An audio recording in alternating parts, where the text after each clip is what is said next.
Thank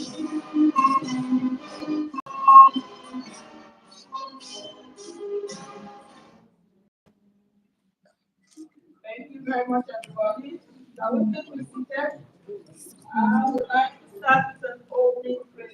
And prayer to be offered by uh, Reverend Father David Kennedy Akala, PhD, Parish Priest, Corpus Christi Catholic Church, Dr. Mui, Catholic Diocese of Belta, and a lecturer in St. Albert Seminary, State.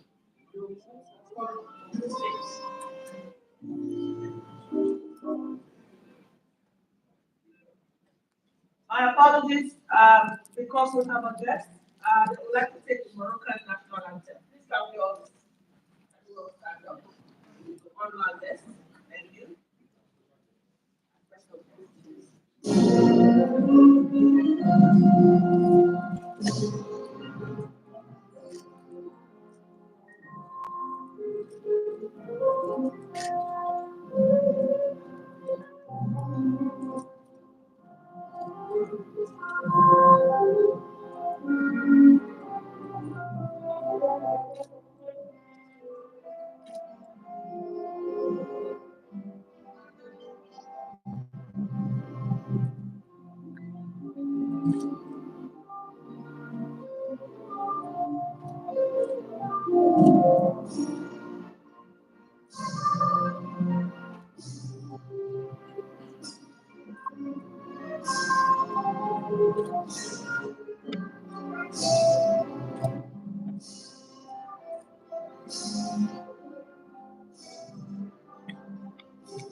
Thank you very much. Nigerians are very hospitable people.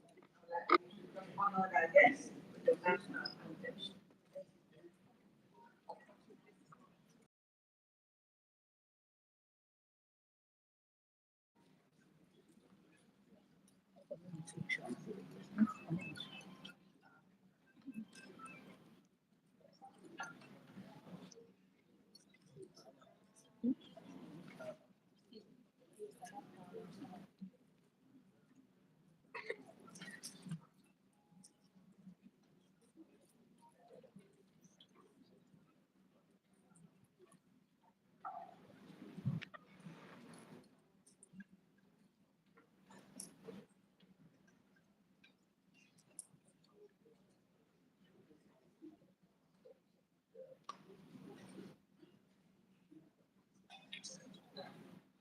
I'm live informed. We'll be taking another national anthem, but not right away. I'll take the indulgence of Reverend Father and Father to give us the opening prayer. So then always go back and take that national anthem.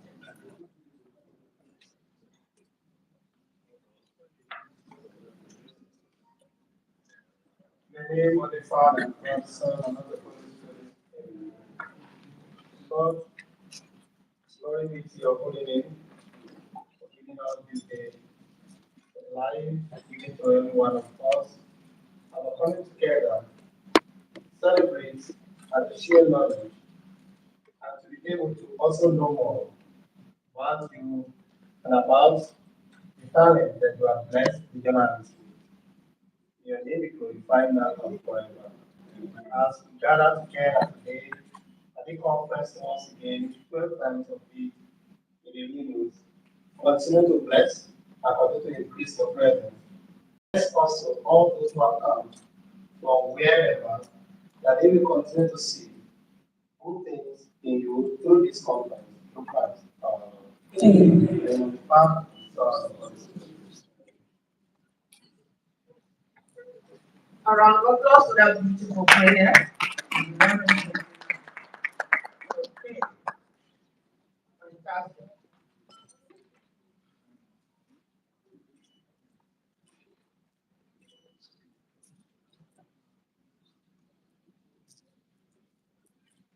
I'd like us to make a warm welcome to the chair of the 12th Real News annual lecture, the Investitures to the Real News Hall of Fame, the person of Ms.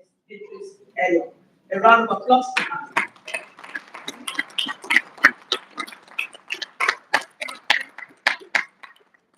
Madam, you're welcome. Okay.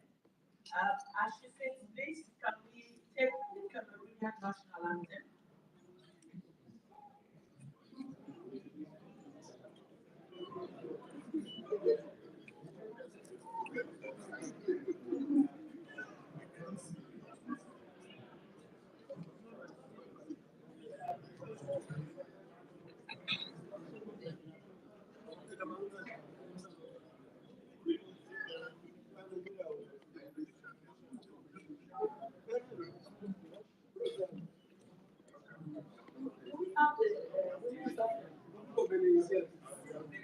All around the nations, all around the world, women are longing to be free.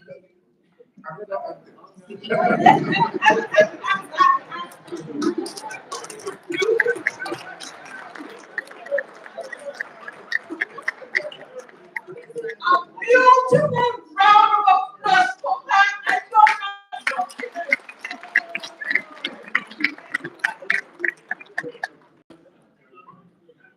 Yes, women need to be heard.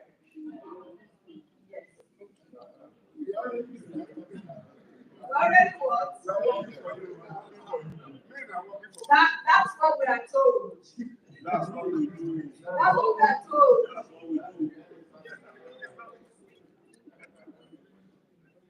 Okay.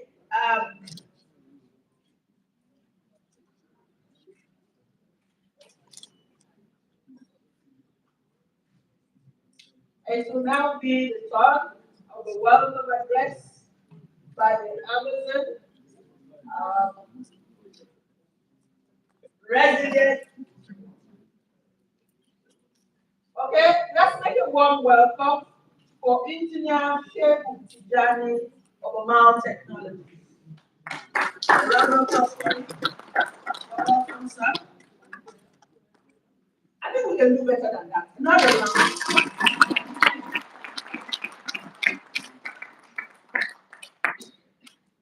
My name remains Comfort Coleman, a very English name for a very African woman. And I'm sorry, this is for today. Thank you. I think I deserve it.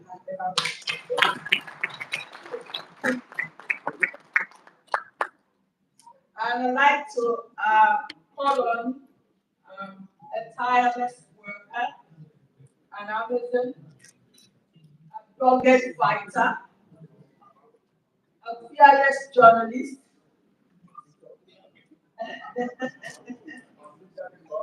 a media diva, my friend, and the publisher of the Real News uh, magazine online.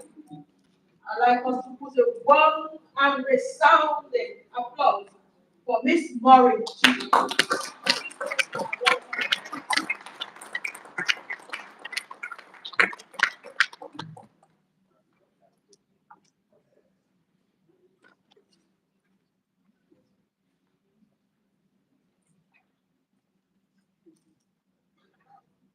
Good morning, distinguished ladies and gentlemen. Your Excellencies, distinguished guests, ladies and gentlemen, and members of my constituency in the media. I thank God Almighty for making this day possible for us to gather once again to celebrate Real News 12th anniversary lecture. Please permit me to express my gratitude in welcoming you to the 12th anniversary lecture of Real News online magazine, standing on existing protocol. We appreciate your sacrifices, contributions, and invaluable support, especially in these precarious times and as the year's activities draw to a close. We are happy that our guest lecturer, His Excellency, Ambassador Professor Ibrahim Awala Dabari, former Chief of Staff, ex-President Muhammad Buhari, is here with us today.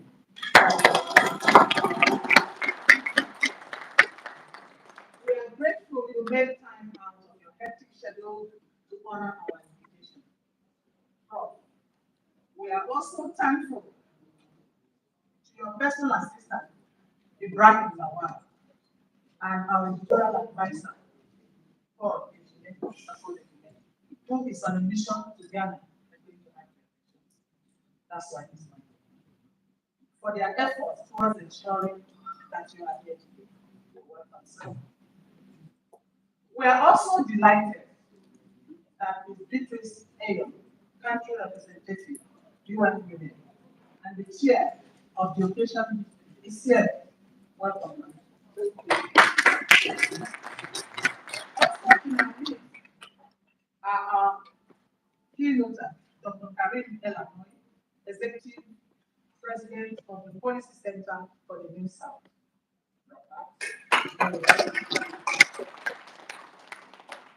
Ms. Hadiza Pana, I am told, will be joining us online.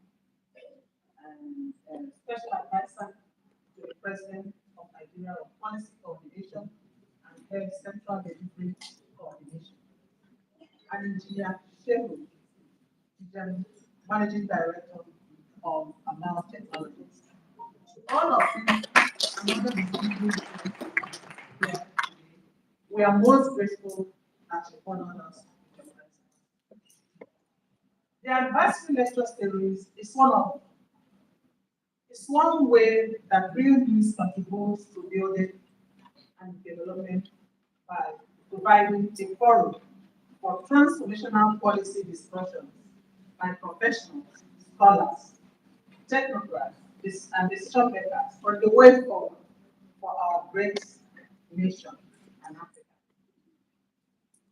The lecture series, which started in 2014, has focused on elections and governance, the economy, especially the oil and gas sector, security, challenges of leadership and political transitions in Africa, unfolding integration of the African market, drug abuse among African youth, and threats of illicit funds flow to the African economy.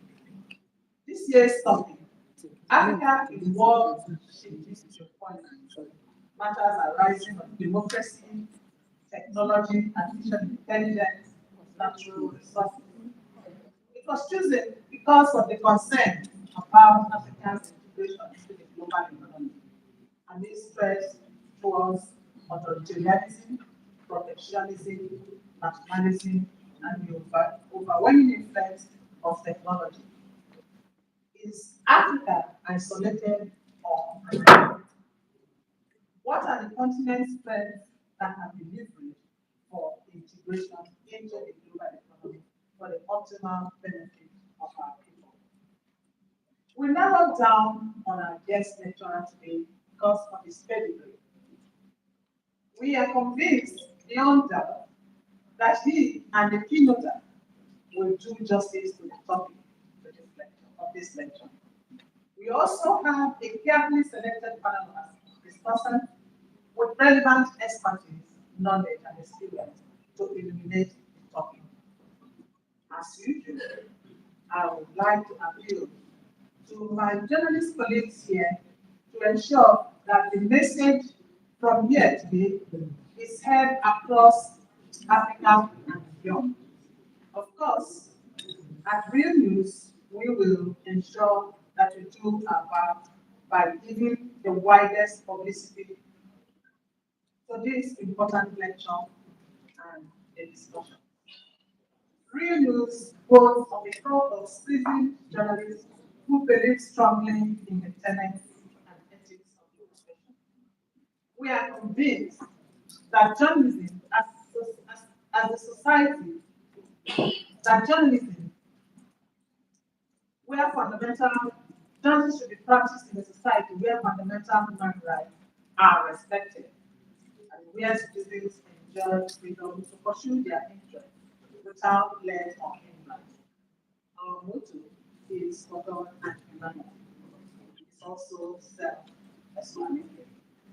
In the past 12 years, we have kept faith with our vision and mission statements. We have investigated and published exclusive stories covering the sectors of our focus, including politics, oil and gas, business and economy, women, youth, and environment. We can proudly say that we have done our part and will continue to do so with the highest sense of responsibility.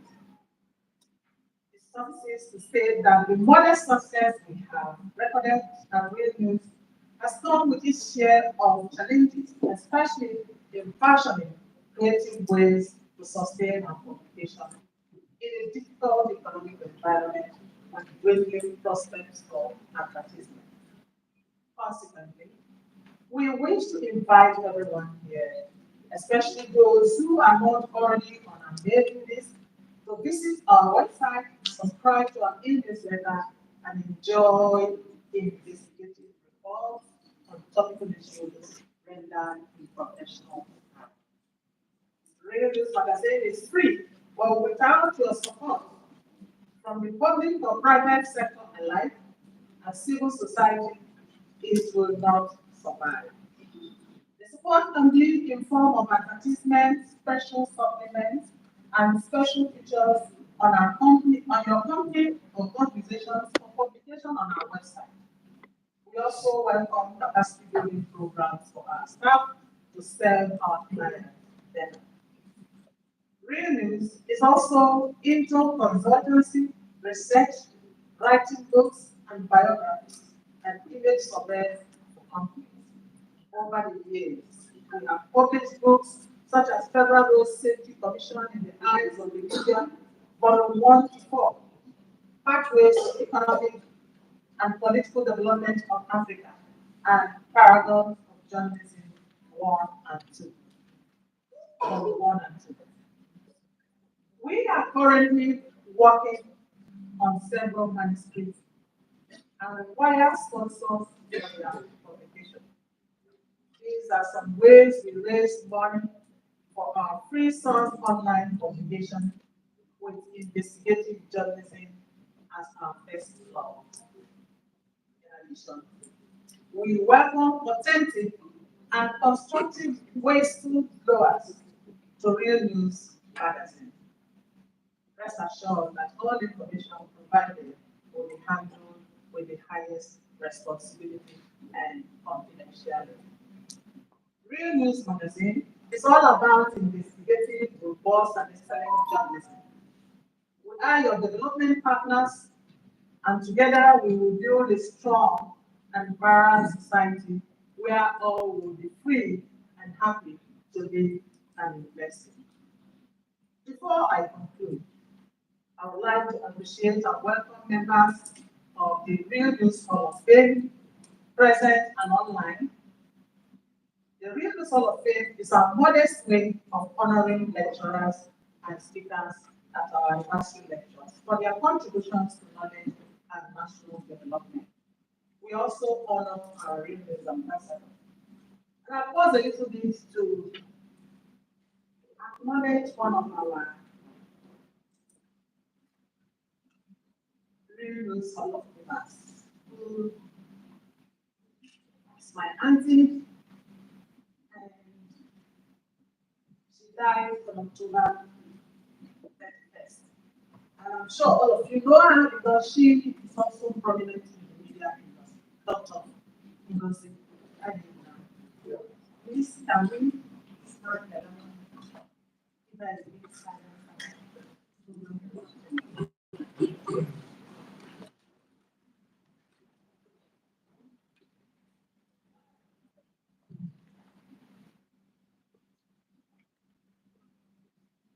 soul, like all the souls of the faithful departed, through the mercy of God, mercy.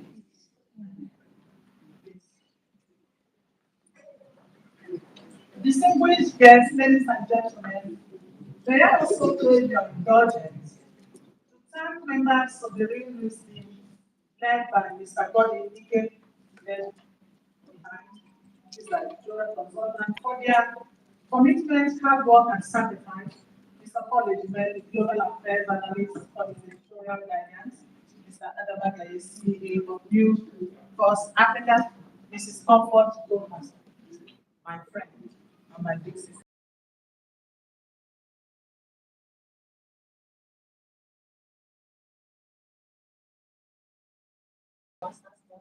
And we have been sharing all our rings all of Kenyans. So you are all welcome. Here's an image account of Elvis Group for their encouragement and advice.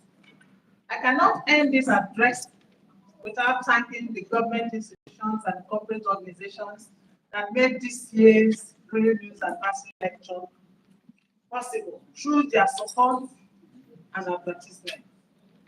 These are the Nigerian Petroleum Company Limited, Nigerian Content Development and Monitoring Board, Nigerian Ports Authority, Shell Nigeria Communications Commission, Nigeria National Liquefied Gas, Central Bank of Nigeria, Zenith Bank, Access Bank, and Ecobank.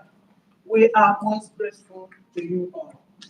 I know that the NCC, EDC is heavily represented here by the Director of Information, EDC Dr. Abin Wada is heavily represented here by Director of Information, Ruben Mona. Please stand up for it.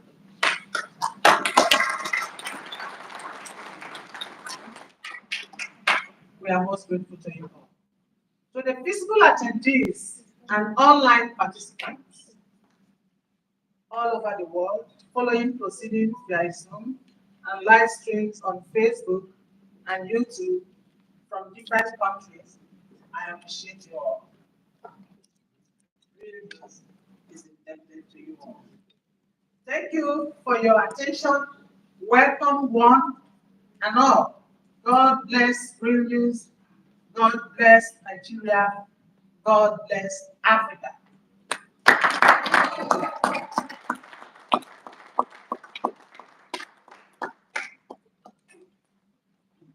Ladies and gentlemen, I think she deserves a better round of applause.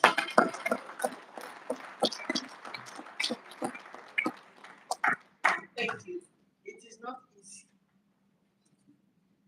and we all know that, particularly in the current economy, to run a business and be standing and be there for 12 years. It's not a joke. Ladies and gentlemen, as we proceed on this 12th annual lecture, allows us to make a warm welcome to the chair of this year's annual lecture, who will be giving her opening remarks in the person of Miss Beatrice Ayo, the current representative of the UN Women. A resounding round of applause.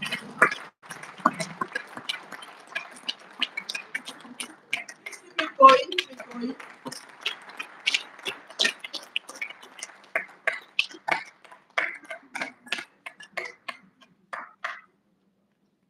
Good morning, everyone. His Excellency, the Ambassador Professor Ibrahim Gambari, former Chief of Staff, UNDP.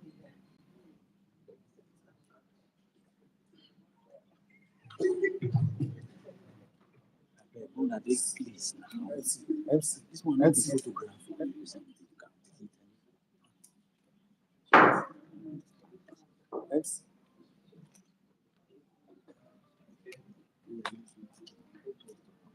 His Excellency, Ambassador Professor Ibrahim Gambari, former Chief of Staff of the former President Muhammadu Buhari, Dr.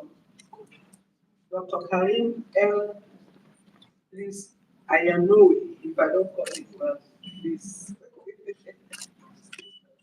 Executive President of Policy Center for New South, Group. Mrs. Hadiza Bala Usman as the Special the special guest and discussant. And here she will be following online.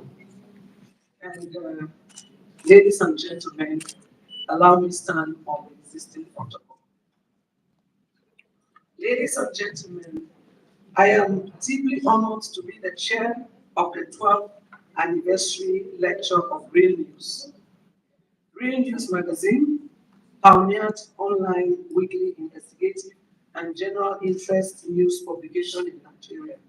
The focus on business and economy, oil and gas, politics, Africa, environment, youth, women, and children has given them a strategic audience and a voice within the media space. Real news investigative skills to unearth information and produce unbiased reports to influence government and other makers to take impactful actions are uncanny. Today, on the 12th anniversary, I would want to congratulate the team along with all supporting stakeholders on their consistency over the years in providing balanced information for the advancement of Nigeria as a nation. Before I go further in my remarks, I would like to just give our understanding of what geopolitics is all about.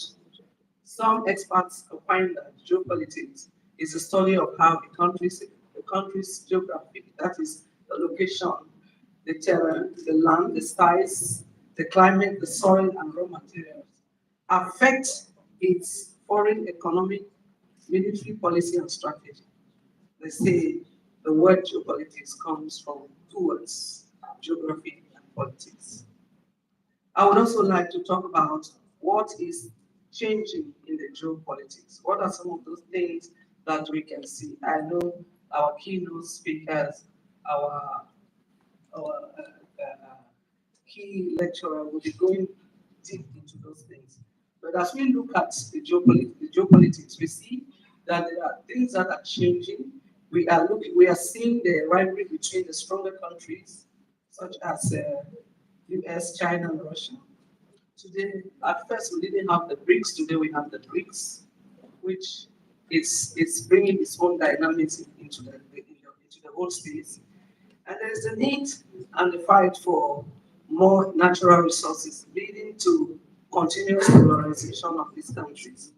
We also have a rising number of resource related conflicts leading to insecurities, even in countries called developed, and the detrimental consequences of this war. And as you know, when there is war, there will be forceful displacement. And when we have forceful displacement of persons, the majority are usually the women. And so we will be talking about some gender issues related to what we are talking about.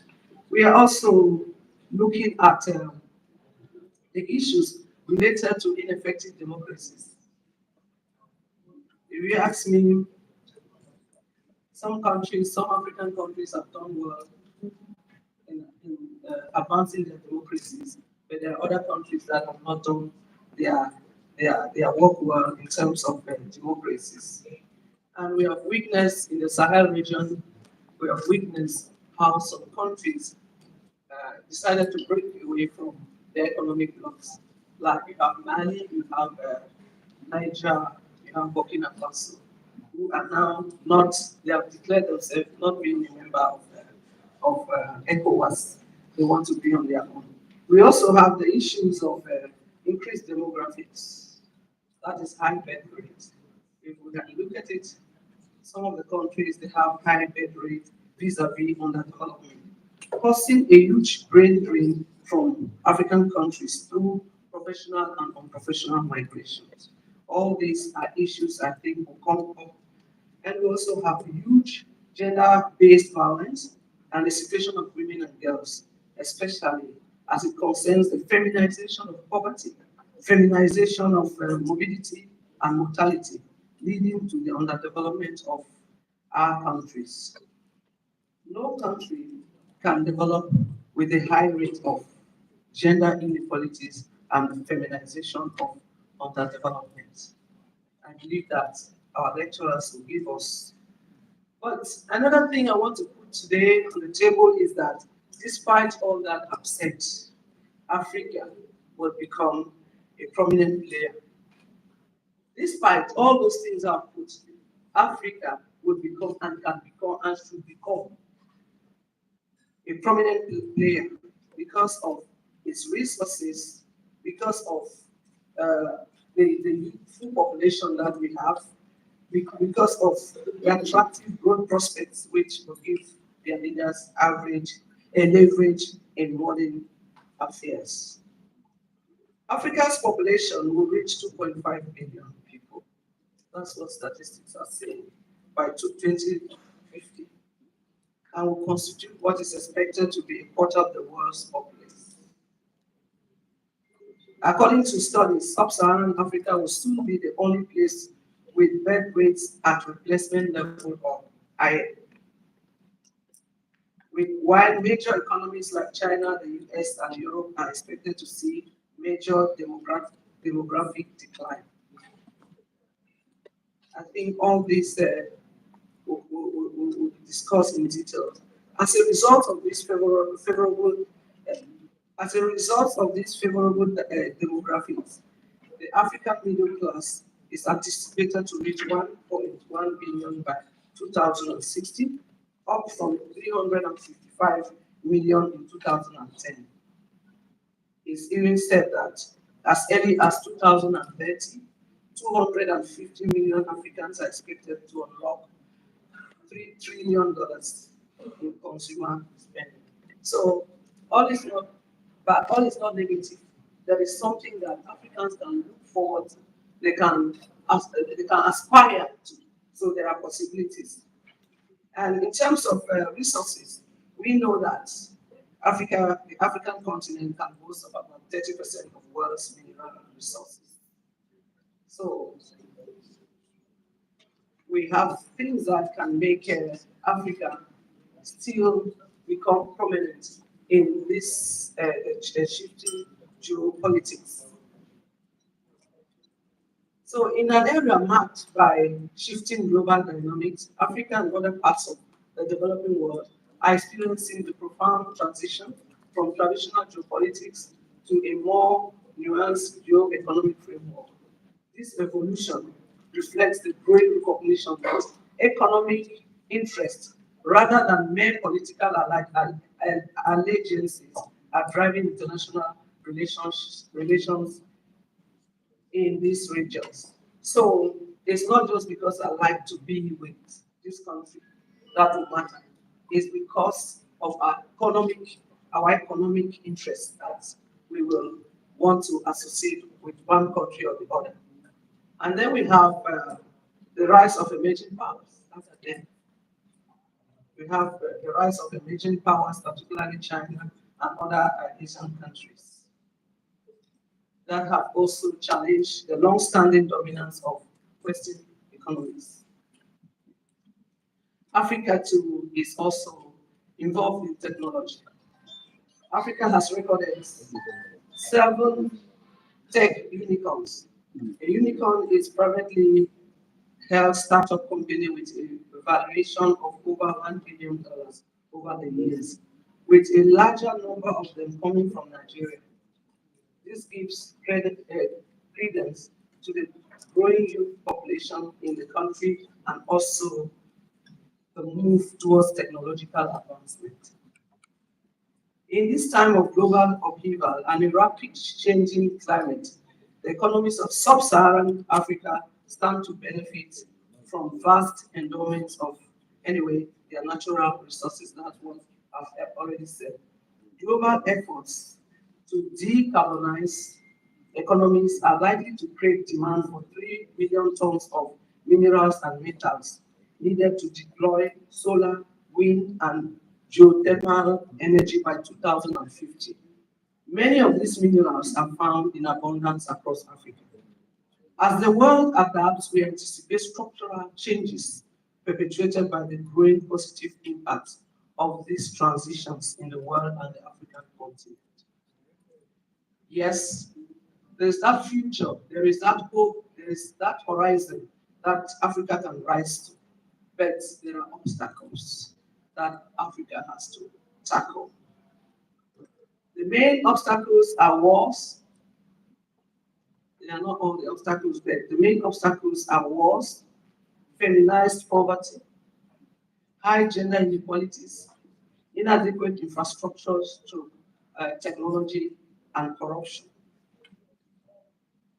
So, despite the continent's bright prospects, these intra-regional conflicts, widespread poverty, and growth crippling corruption stand as hindrances.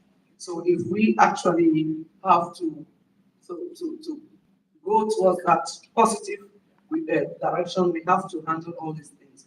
And I believe our lecturers will tell us what is it. According to the Geneva Academy, Africa comes second in the number of armed conflicts per region, with more than 35 non-international armed conflicts currently going on.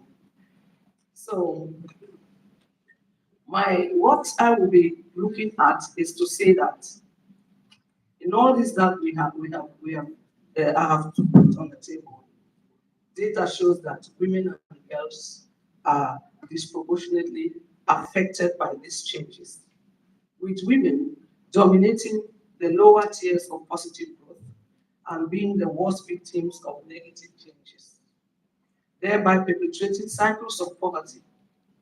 Our goal is for the face of a woman to no longer be seen as the face of poverty. So, what should we be doing to make sure that the gender inequalities, the, the fact that women are not given their fair chance in participating in development, leading development? Like in Nigeria, we all know that 90% of households in Nigeria, in the urban areas, are led by women. 15% in the rural areas of households are led by women. And if we do a rough calculation, we may have about 30 to 40 million people in those households. So if we don't tackle the gender inequalities, we are virtually leaving 30 to 40 million people out of development. And when people are out of development, there are tendencies that they may become rebels, they may become dissatisfied with the situation and decide to do whatever we do. We know if we look at our National Assembly, Nigeria does not have up to 5% of women representation. And studies show that for any meaningful development, for any sustainable development, we need at least 30% of either sex being represented in the table. So if women are 70, men should be at least 30%. If men are 70, women should be at least 30% for meaningful and sustainable growth. And the National Assembly is a glaring example on how women are not being represented in the decision-making sphere. We also know that 10% of resources, only 10% of resources are managed by women in Nigeria. It means 90% are actually the reserve for men. And we know, in terms of gender-based violence, I know people will say, why are you bringing gender-based violence? Some people limit gender-based violence at the domestic level. But gender-based violence should not be limited at the domestic level, because gender-based violence is arising everywhere, at the workplace, in the villages, just like in the urban sphere. Everywhere you can see gender-based violence.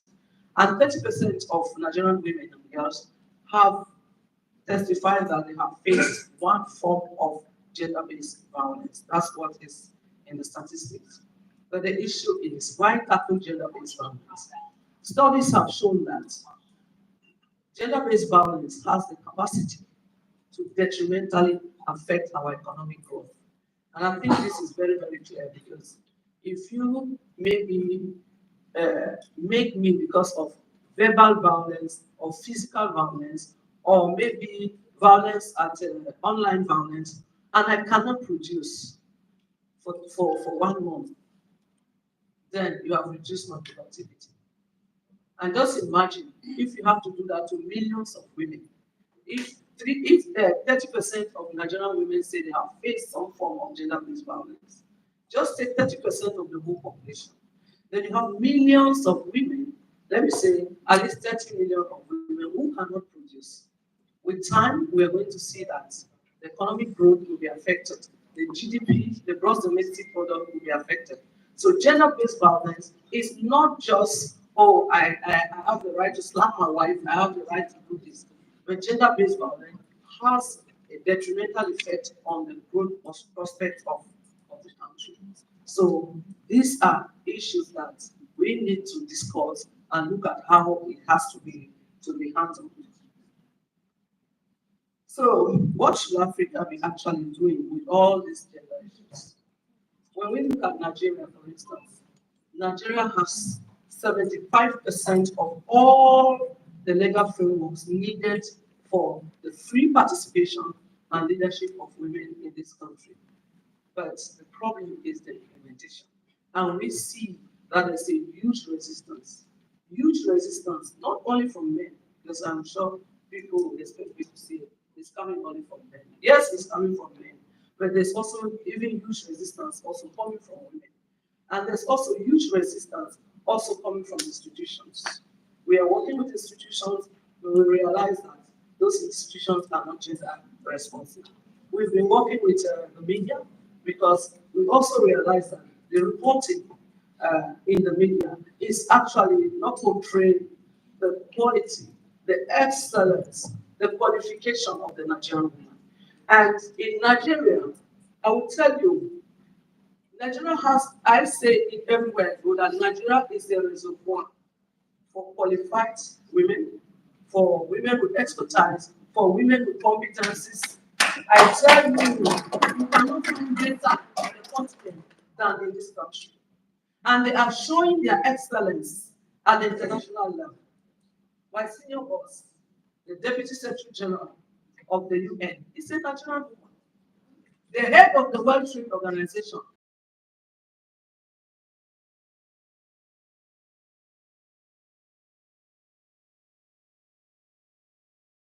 is to demonstrate what they are. And I'm happy that we have men and women here today. And I believe that they'll become our allies from today to say that gender inequalities is not only for women, it's not affecting only women, it's affecting men and women. It's affecting our economies. It's affecting our communities. So we have to be intentional in how we tackle this problem. I know our key lecturers will be talking about all those issues. I'm just trying to put on the table the gender issues that are negating our development. So one of the low-hanging fruits that Africa could be doing, would be doing to positively improve the conditions to go towards growth is to positively improve the conditions and status of its women and girls, thereby increasing their access to services. One big problem we have is access to services. Services such as health, education, and agriculture. We are clearly aware that we have at least 80 million dropout children from school. We are, all of us, it's not a new statistics that I'm giving to you. And 60% of those children who are dropped out of school, they are girls. They are girls. So there should be an intentional and deliberate organization to make sure that those people, those our young people who leave school for any reason, because sometimes the girls may be taken away from school for early marriages, for economic purposes, let them come and sell maybe in the market or those kind of things. So there should be a conscious effort to make sure that these people have a way be, to be in the educational system. And UN Women, what we do is we call it second chance education.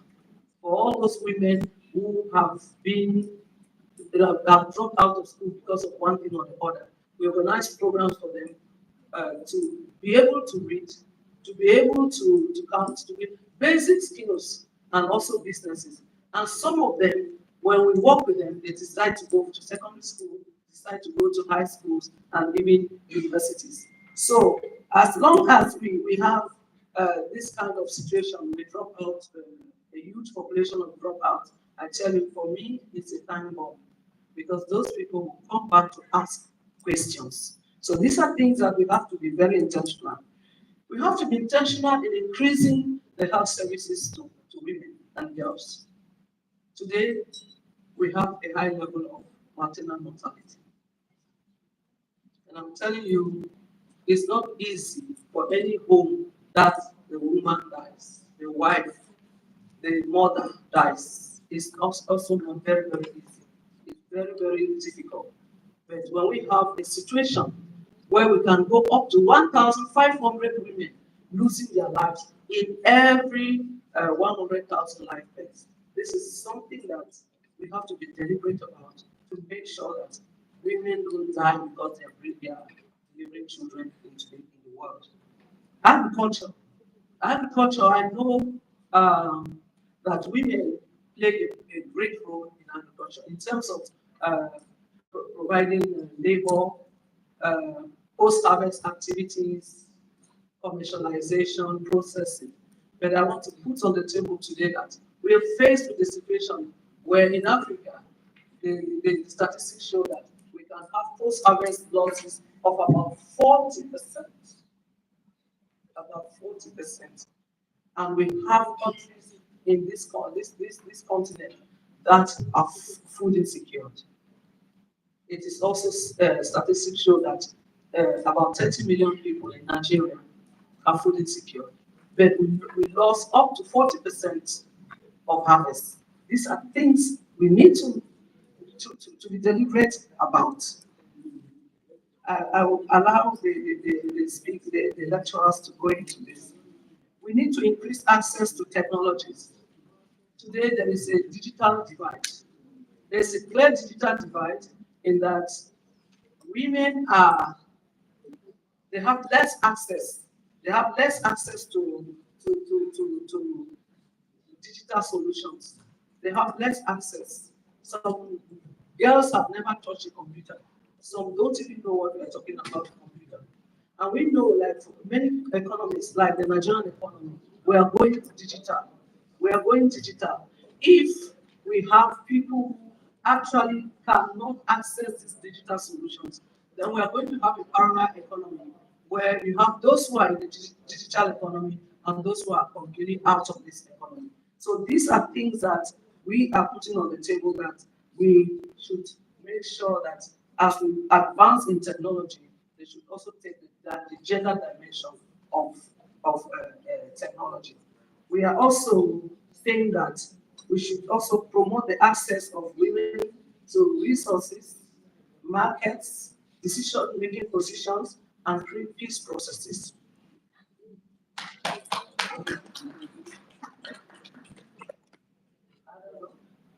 Thank you. We are saying that we've seen that in the global economy, if women can give their full potential, then the global economy will grow by trillions of dollars if women could equally participate in the economy and have the equal pay. So women should participate, lead, and benefit from all governance systems and peace processes.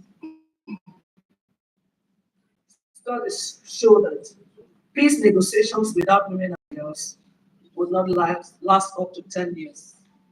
Peace negotiations that don't bring women into the context to discuss, they don't last up to 10 years. But peace negotiations and processes where women are free to participate will last more than 10 years. And I think We are here because Realnews actually brought us here all.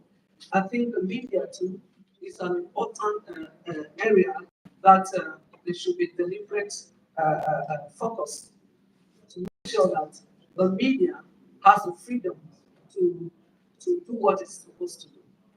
And also to make sure that media is gender responsive.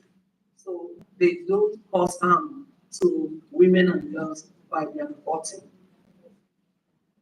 So UN Women's mandates. After talking about all these issues that are there, I would like to take 1 or 2 minutes here to talk about what UN Women is doing. UN Women's mandate as a global champion of gender equality positions us as a critical stakeholder contributing to delivering programs, policies, and standards that uphold women's human rights and ensure that every woman and girl lives up to her full potential. In the context of structural changes and our response to ensuring women and girls are positioned to participate and benefit, UN Women has pioneered several innovations.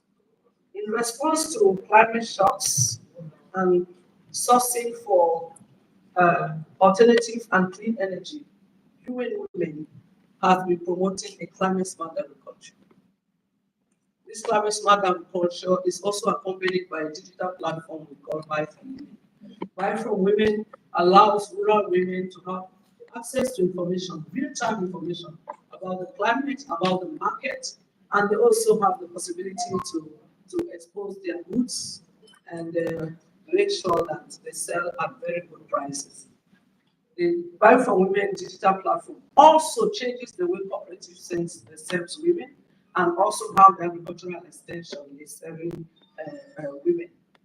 We have also accompanied that climate smart agriculture with the biogas technology, the low cost biogas technology. This low cost biogas technology ensures that I think less than 200,000 naira, the households are able to produce their own cooking gas, able to produce their own organic fertilizer, and also manage their organic and liquid waste, and also save money and generate money.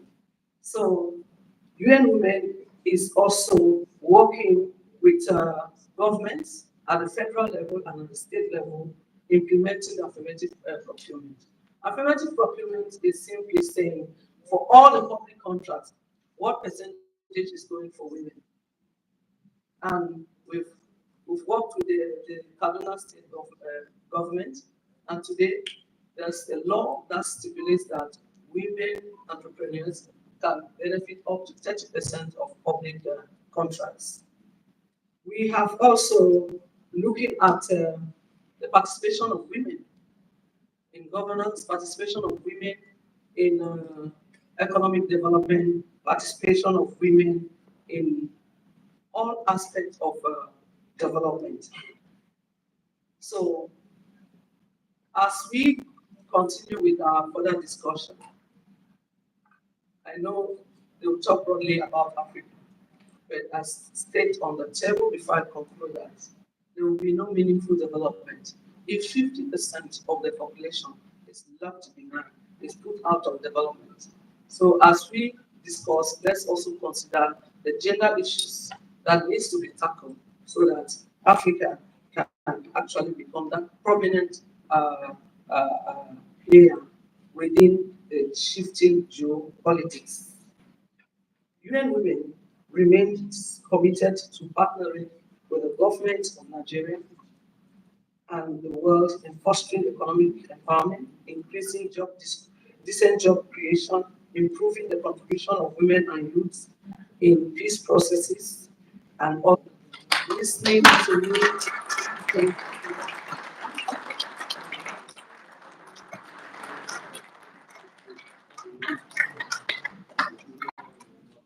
Fantastic. Another round of applause for her.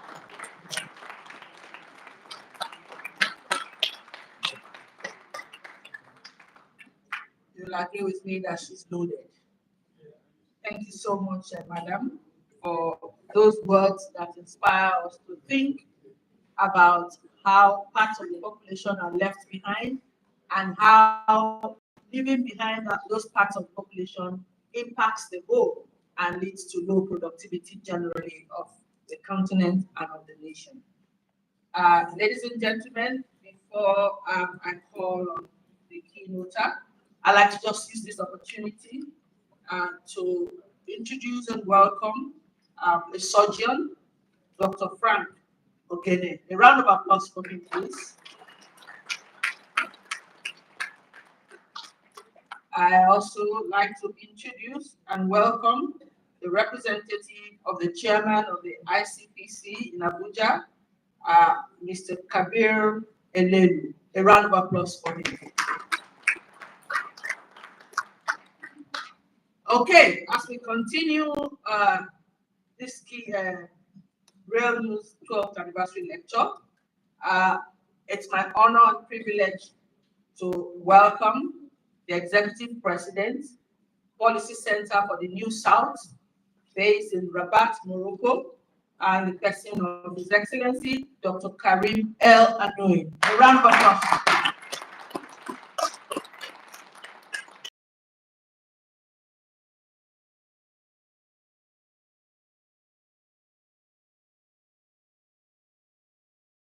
All of you, Excellencies, Ambassador, Minister, distinguished guests, ladies and gentlemen. It's a pleasure to be here. First of all, let me thank Maureen and our fantastic team at Realnews for inviting me for this 12th anniversary lecture. It's also a pleasure to be here in Lagos, one of the most dynamic cities of Africa and of course Nigeria.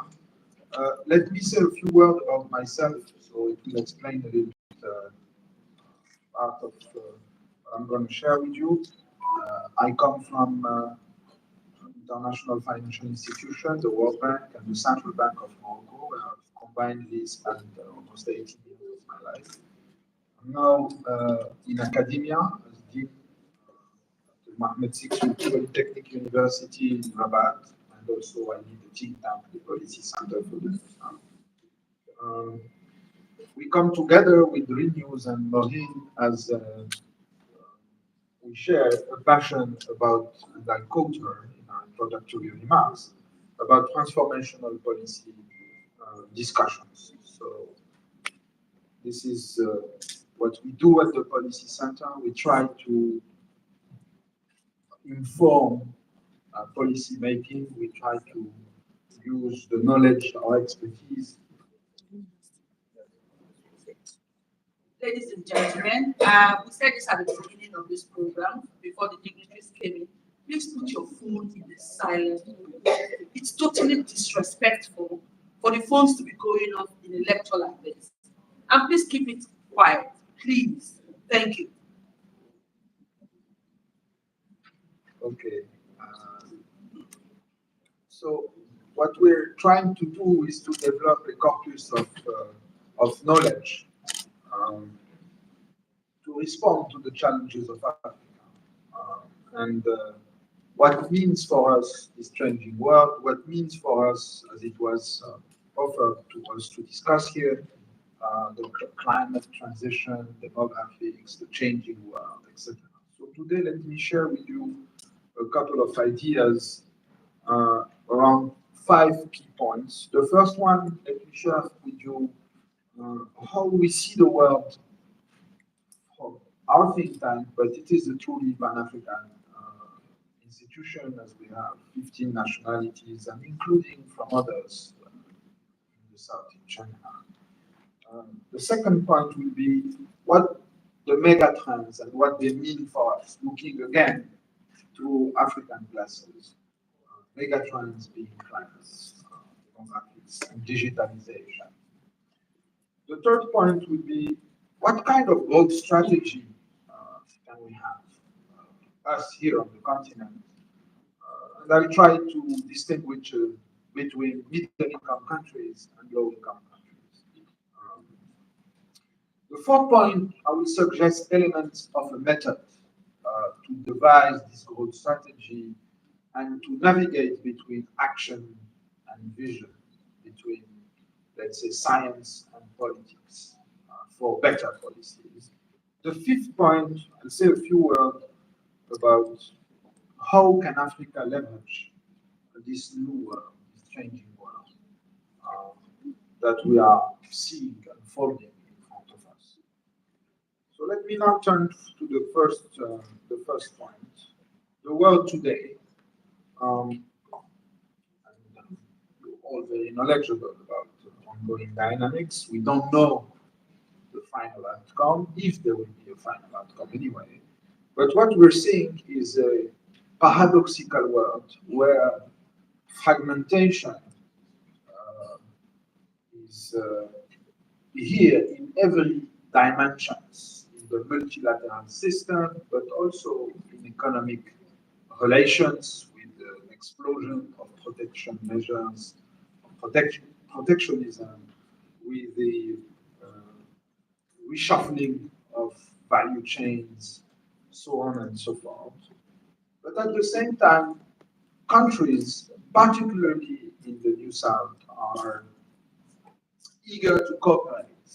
There's an explosion at the same time of uh, agreements. I will refrain from using the word alliance, but agreements, partnerships. It is a sort of fair of willingness, excitement from countries to get into groupings. Some have called the term plurilateralism, meaning bilateralism. And it's quite it's interesting to note this sort of double movement that can be seen as contradictory at first value. On fragmentation, let me say a few words because it affects us. It's impossible today to go to economic forums and not have political discussions, which was not the case a couple of years ago. We as economists were sort of celebrating the happy days of globalization. Uh,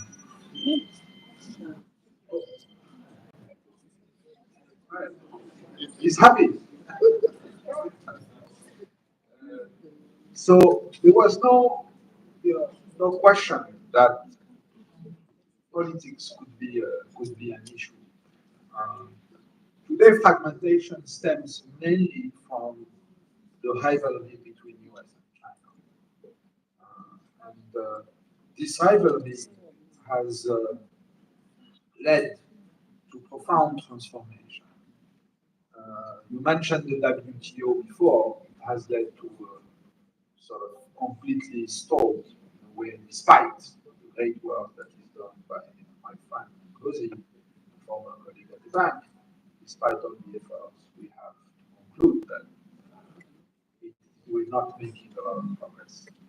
Contrary, if I just mentioned, the explosion in the number of protectionist measures taken by countries. You could see the enormous subsidy programs that are uh, put in place by advanced economies and started with the Inflation Reduction Act in the US as protectionists. For economists, subsidy or tariff is a protection. Uh, Europe has responded. Um, of course, there's also this fragmentation, the security dimension that has invited itself, and you've been following also uh, the tensions around proprietary technologies in advanced computing, in chips, etc., where they are first looking at through political lenses. We could go on and on that. This sort of rivalry is shaping also our positioning, what we do in Africa, of course. And it has also impact on multilateralism, cooperation at the global level. It has an impact on development finance, as we have not been able to scale up, for instance, the size of the World Bank. We have not been able to enhance cooperation in many areas. That includes climate, although on climate is less, less pronounced. It has also an impact on the organization of value chains around the world. It is not yet completely clear how it is being affected, and how they are being affected, but still we're seeing some dynamics such as friendshoring, nearshoring. So at some point, countries, in a way, in some ways, will have to choose. Industrial policies are back. Governments are heavily intervening in the economy. And for us in Africa, it raises questions. What, what are our industrial policies? How we want to integrate this new world through our global value chains, through our kind of specializations we have to offer. We could add to that the battles for norms as well, industrial norms, but also all kinds of norms. So this is a world of sanctions, and of course we have two ongoing wars, one on European territory and one in the Middle East, that won't be without consequences, as you of course are well aware of. That has led, of course, to increase military spendings in almost every country of the world, including in Africa. Uh, so a hardening of relations is ongoing. Ladies and gentlemen, that is our world, more political world, more geopolitical world, a world where we are counting our friends, but at the same time, a world that is more open for us in Africa. It is very interesting that the natural tendency of human beings is to cooperate as a response to this sort of hardening of the relations. So I'll come back to that when I try to give a couple of ideas on what should we go with in this kind of on the megatrends, which is my second point.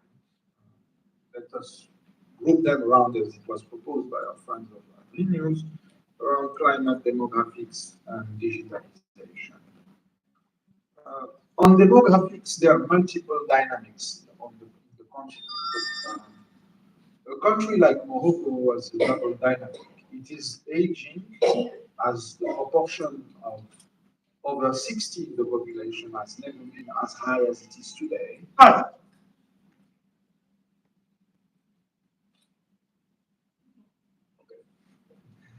It is aging, someone over 60.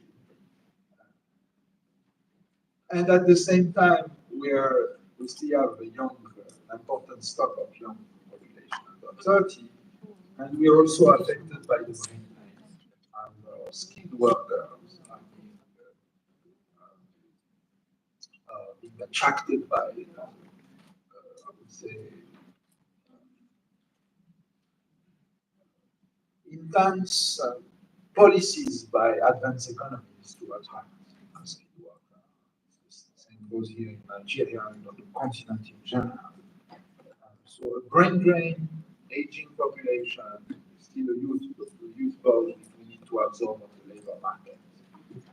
Let me tell you that if you take fertility rates, the top 20th highest fertility rates countries are in Africa. 19 of the 20th are in Africa. The only one missing is Afghanistan. So there is, of course, for us here in Africa, a fantastic opportunity because we have a young population. At the same time, it creates, as I said, challenges for some middle-income countries of Africa. Aging is already here. There are a couple of others, and has to be taken in a place where there is competition for the best brain. The best brains of Nigeria, their labor market is not only your country, it's the world. So you train them at high cost and then they go and someday they will return. So it's a complex issue and it's a mega trend we have to manage. It's of course migration is affecting our relation with the rest of the world. it's affecting our relation, particularly with Europe, where internal domestic policy, it's a very divisive issue. So it is something that will stay in the kind of relations and partnerships we have with Atlantic countries. So if we take digitalization, technology, uh, we can expect profound transformations as artificial intelligence is a generic technology like electricity was, is it will affect all sectors of the economy uh, with profound transformations. And here we have to note that Africa is lagging behind in terms of the production of knowledge, uh, its capacity, its companies that are working in quantum computing, cloud computing, um, GPUs, cables, etc., undersea cables, etc. This is something that will be in the future linked to innovation. If you want to grow, you need higher productivity, you need, of course, to innovate. And that is an enormous challenge, how to integrate technology in public policies, but also simply basic technologies, not doesn't have to be the very advanced one, to better serve citizens in public policies, in their relation with public services.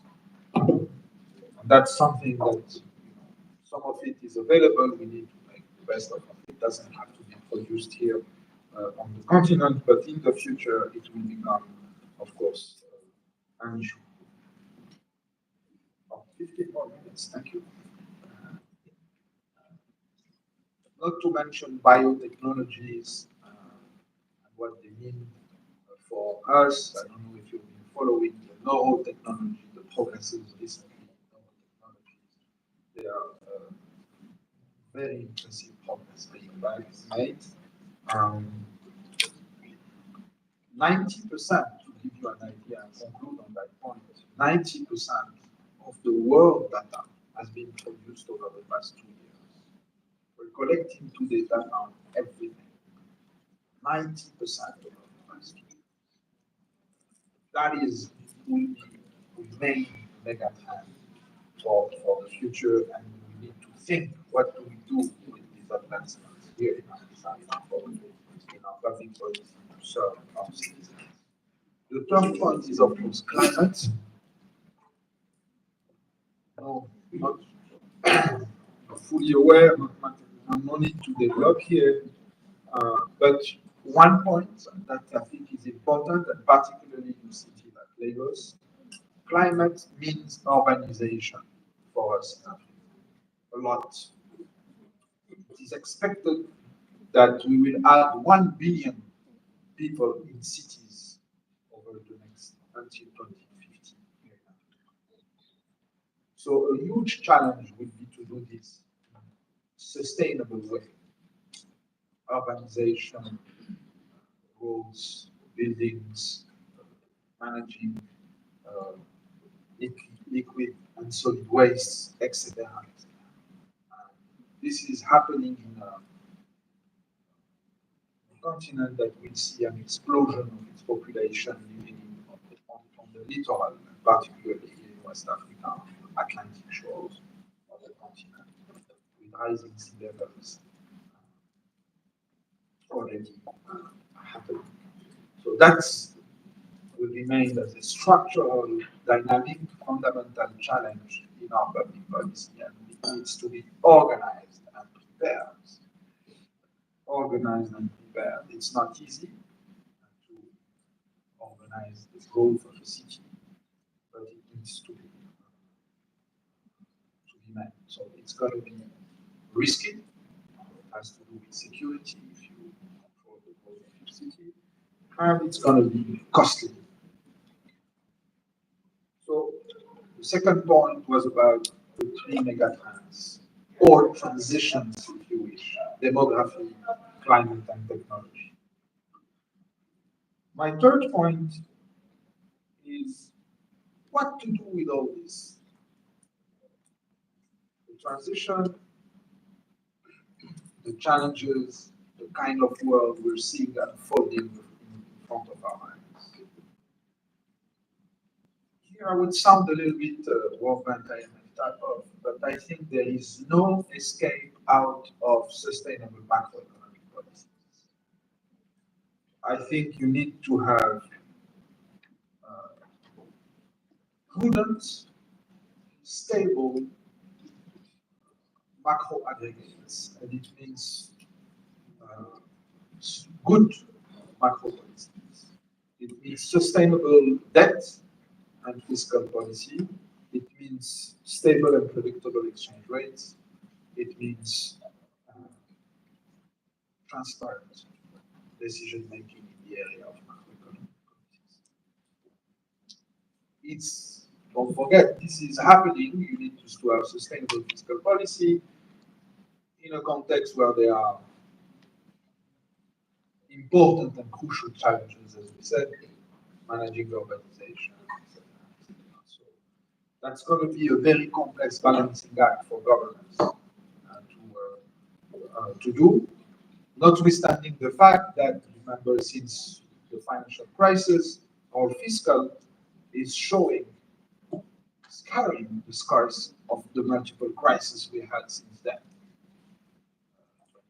2028, the commodity woes, COVID, and for some countries, specific shocks, internal shocks. So the space, the fiscal space has shrunk.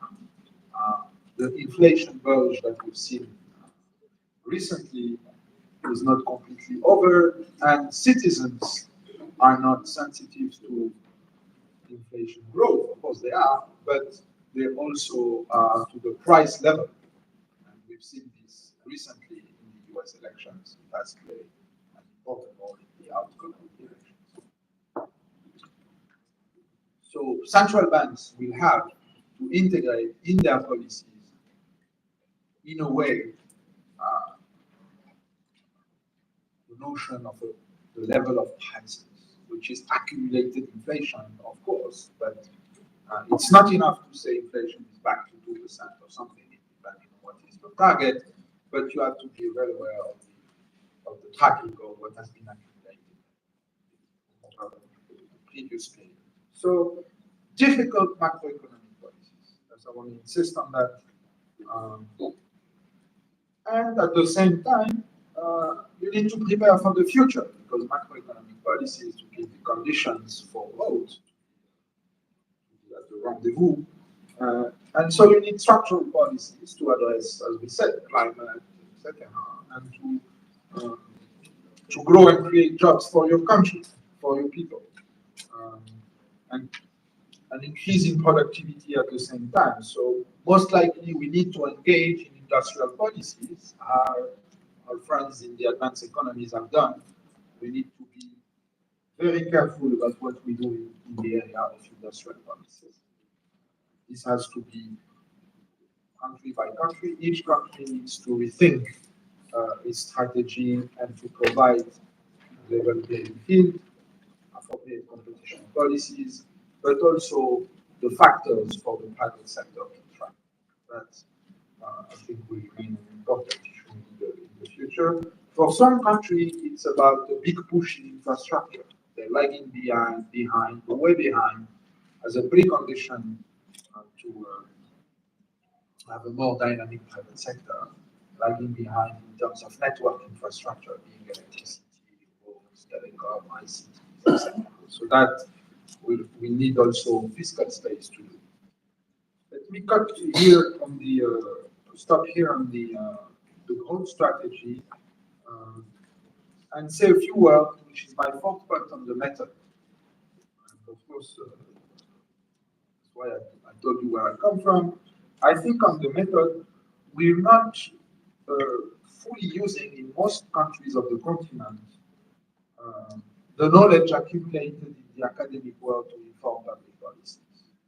We're not using and including in think tanks. And this relation between academia and public policy making is very important. Institutions like Maurice institutions like Realnews are a whole, but I think we need to go beyond and to have a more intricate relation on both, which means with the objective of having better policies, more transparent policies, policies that are evaluated, that are informed by science. Um, it has to do, and this is what we teach our students, uh,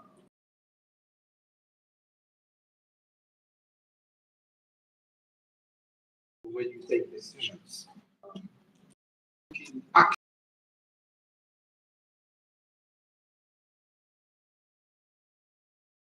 adaptation of what we do in terms of public policy. So, and it has to do with the fact that in most countries and around the world, actually, the whole world, we're still organizing our governments like they were organized centuries ago, ministries, departments, which is what we know how to do, but it has limitations. And I think this model, because of the mega trends I have mentioned, I think it's not fit for this world. I don't have a response. I don't know how to organize better.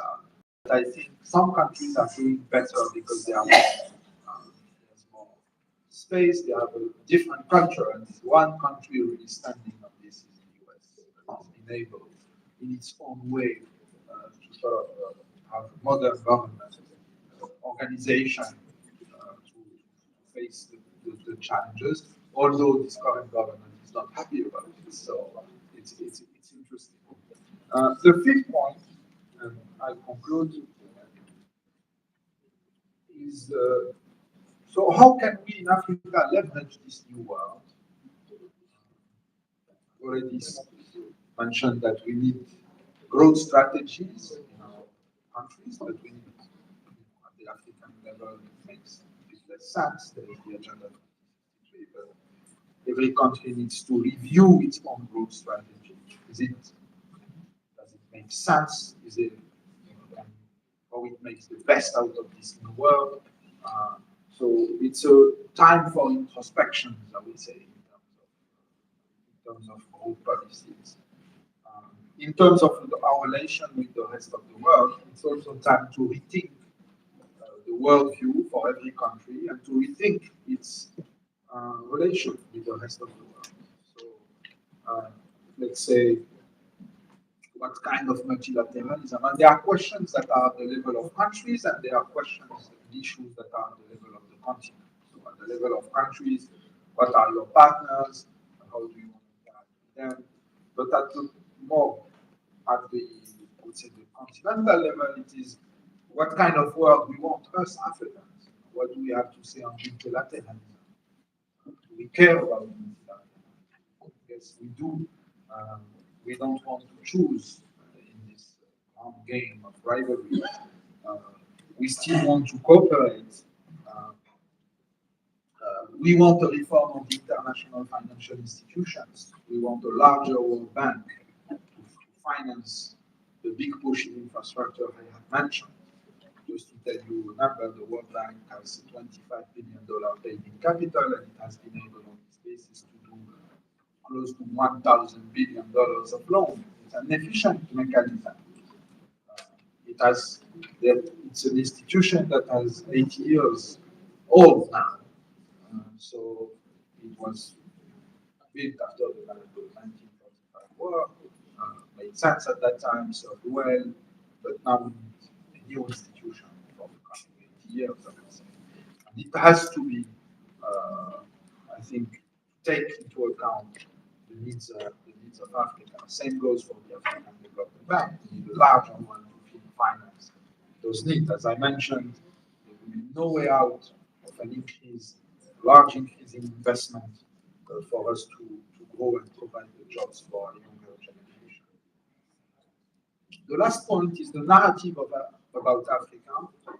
And here the policy center has maybe one point, invest in education as well. So, work at the university, Polytechnic University, and we're trying there to be sort of a university that can deal with the current challenges, not just kind of university we had from the 20th century and trying to think what it means the university to respond to the challenges here in Africa, here in the New South for us, and to equip our students with what I said earlier on, these two sides of things, intuition and with action and thinking, which I think is, will be essential for our continent. Uh, last point, the narrative about Africa. Uh, there is a, it's essential that the narrative about the continent is made by Africans on the continent. We've been trying at the Policy Center for the Universal to do a modest contribution. We're publishing 3 reports annually that are multi-author, multi-country authors. One on the geopolitics of Africa, one on the economies of Africa, and one on Atlantic Africa. For us, it's a way to contribute to this narrative from the continent.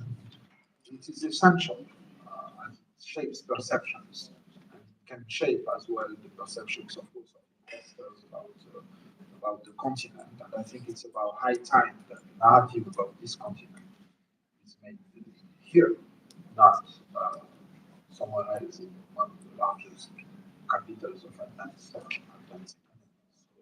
This is, we stand ready actually at the Policy Center to work with the Nigerian think tanks. We do it with many others around the continent. You have here a special role to play as Nigeria, of the country, of the continent. So, thank you very much.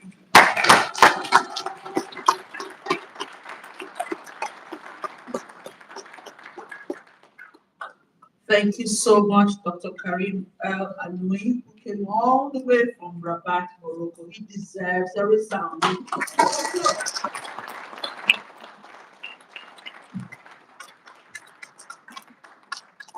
Again, it's giving us a lot to chew on, different aspects. But as a journalist, we say once a journalist, always a journalist. Something that has caught my attention is the fact that the narrative has to be shaped by us. Enough of the narrative about Africa, about Nigeria, being shaped from outside, which means we take the responsibility to truly write our own stories, tell our stories the way they should be told. Once again, thank you so much, Dr. El Amwe. Another round of applause.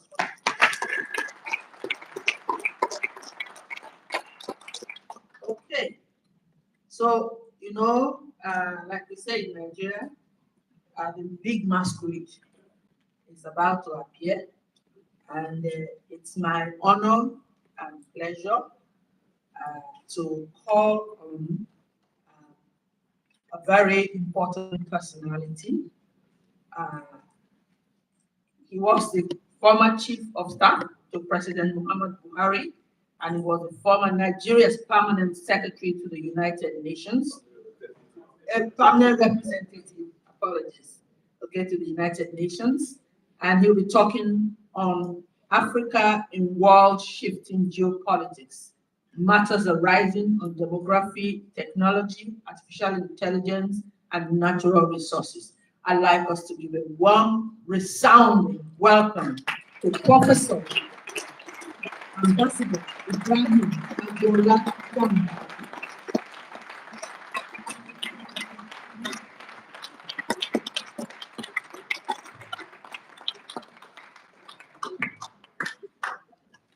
Thank you very much for that wonderful introduction. When I hear me being introduced as former this and former that, I said that's okay as long as you don't say former Ibrahim Gambari. If you said that, I'll probably not be here to hear it. But the chairman of the occasion is Beatrice Ayon, the country representative of UN Women in Nigeria, the keynote speaker, Dr. Karim El Ayanaou, Ms. Adisa Bala Usman, who I understand is the special advisor to His Excellency President Bola Tinubu. I understand she's joining us by Zoom. That's excellent because probably it's not wise to have her and myself in one room at the same time. Physically. Her father, as you know, was my colleague, and I regard her as one of the best and brightest among the daughters that we have. I want to also am proud of her.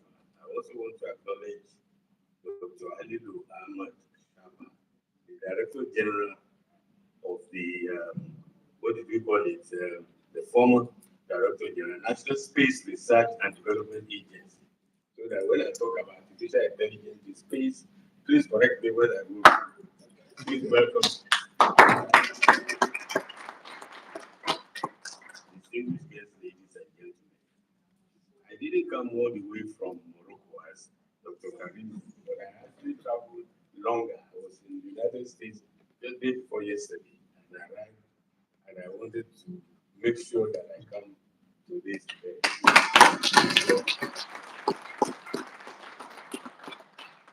Because to deliver the 12th anniversary lecture of the Realnews magazine and to be part of the accompanying investiture taking place this morning in the Realnews Hall of Fame is really a great honor. It's a tribute also to the unalloyed commitment and single-mindedness of purpose that the publisher and editor of Realnews, Ms. Maureen, has displayed over the years. The magazine has survived despite a lot of competition, despite the fact that many have fallen along the way. And anybody who knows Maureen knows that when she asks you to do something, there's no point saying no. She doesn't take no for an answer. And she has produced me here. They chased me all the way to Senegal. And but yeah, the theme that has been selected for this 12th anniversary is the place of Africa in the ongoing geopolitical resurgence and realignment, which we are all witnessing in these times around the world. It's very appropriate. And I could simply have said, I agree with everything that Dr. Karim has said and stuff, but I don't think you'll be happy to hear that since you have spent a lot of time and energy to be here. But I agree with much of what he has said as a keynote speaker. The point of reference, though, constantly, the World Bank is not something that is now globally acceptable as a framework because, frankly speaking, we've had all the prescription by the IMF and the World Bank over the years, and where has it gotten us? Now that I'm out of government, of course, I can speak a lot more freely. But I recall that in my previous incarnation, as the Minister of Foreign Affairs of Nigeria, 1984-85, when General Buhari was head of state, military. That administration rejected all the prescriptions of the IMF and the World Bank because we felt that even then, 40 years ago, that it was time that we Africans define our problems and find our solution and develop our institution. They were fights for the reform of this global institution that was established in 1945, in which we are very poorly represented, but still maintain the hold on what we should think about how to solve our problems. But you know what happened? The Nigerians knows what happened to us that way. Anybody volunteer what happened to us? We were thrown out. And I want to share with you today that one of the ambassadors of the leading countries, the leading economies, said to me after we left, and he said, you know, we cannot say that we are happy that your government has been overthrown, but we respect it. I said, that's exactly what we want. We don't want you to like us. We want you to respect us. That we are members of the international community. We are a leader in Africa. We are a leader in our region. And we have contributions to make, you know.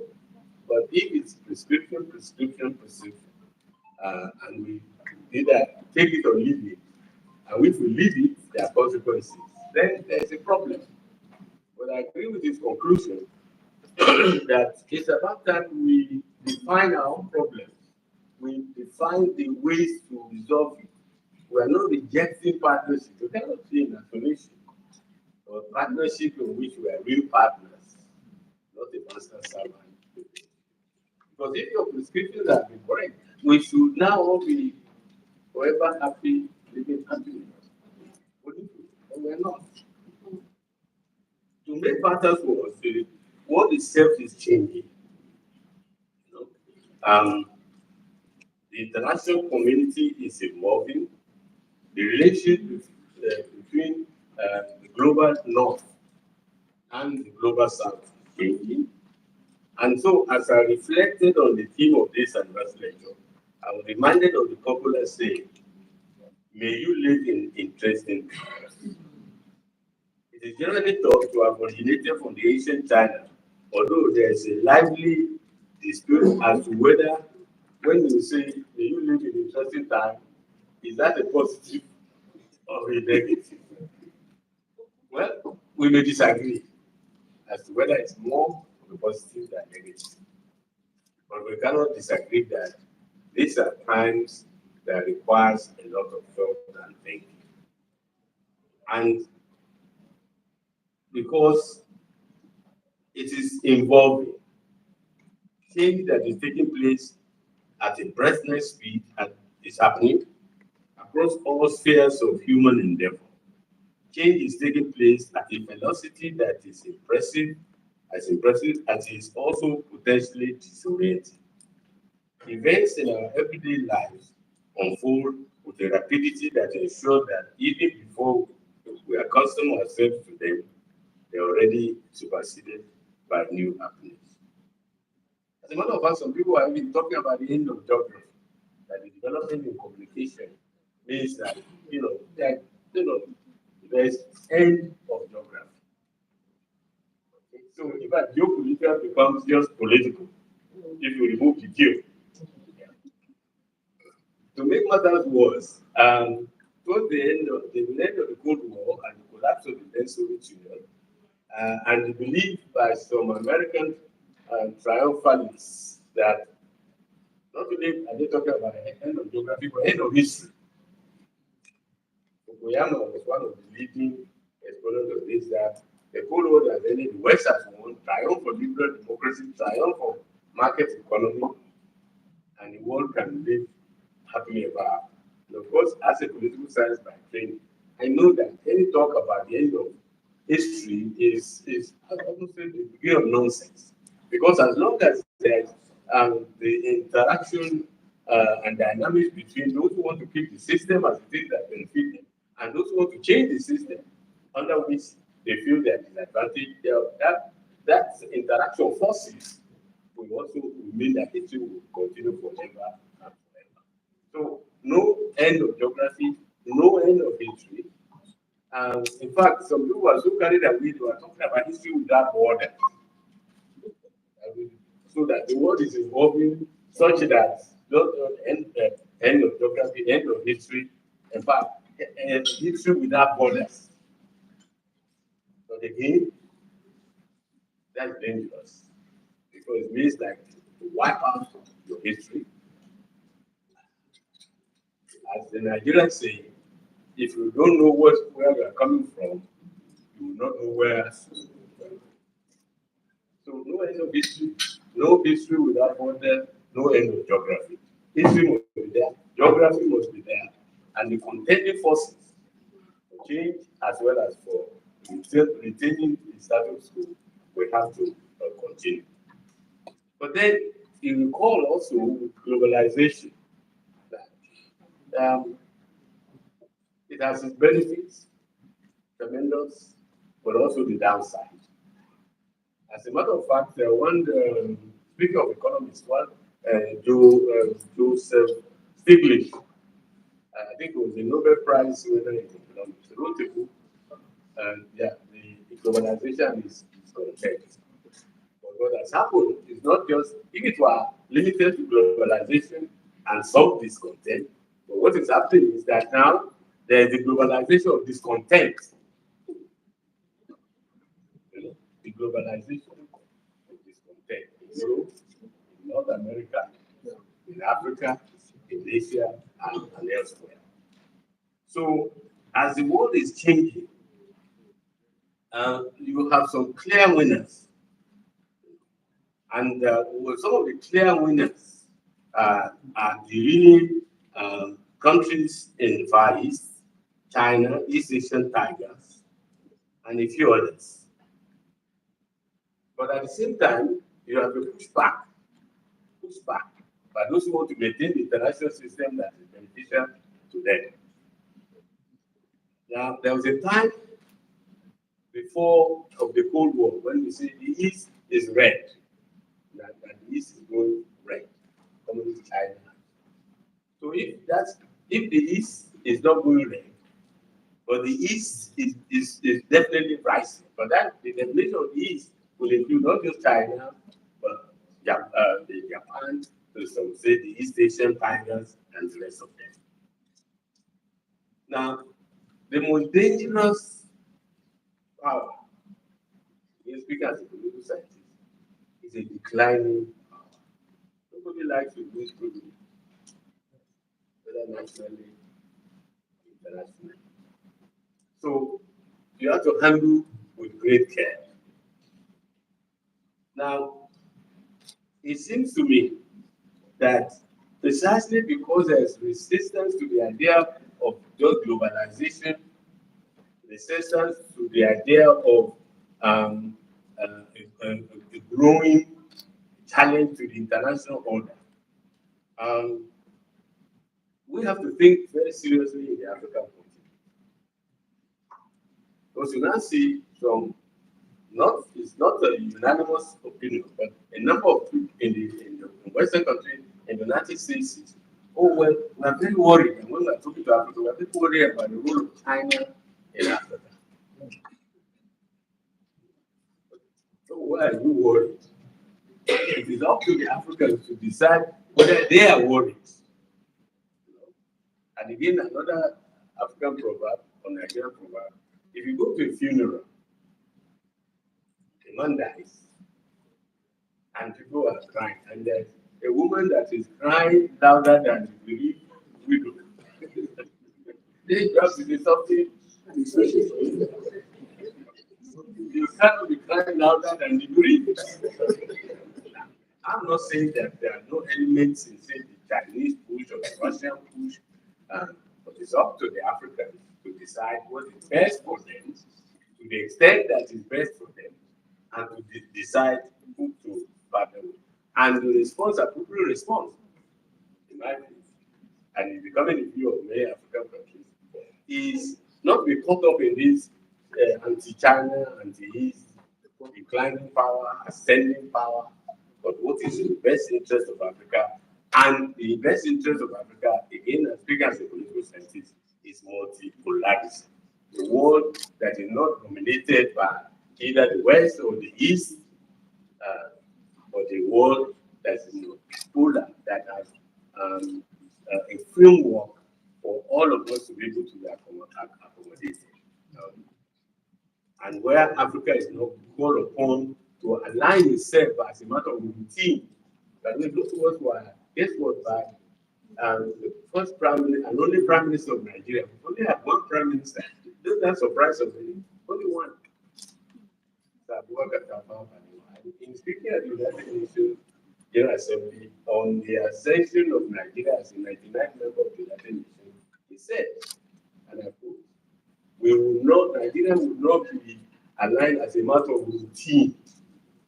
In other words, don't call us to just follow you as a matter of routine. It's up to us to decide how best to be aligned. And that's where non-alignment was appropriate there. But even if they have to adjust that non-aligned concept in line of growing realities in the world. And to me, the real refinement will have to be in the context of multipolarism, multilateralism. It was President Castro came to the United Nations, happened to be present when I was listening to him, and he prefaced his speech, he said, to live in a world dominated by two powers is very difficult. But to live in a world dominated by one power is impossible.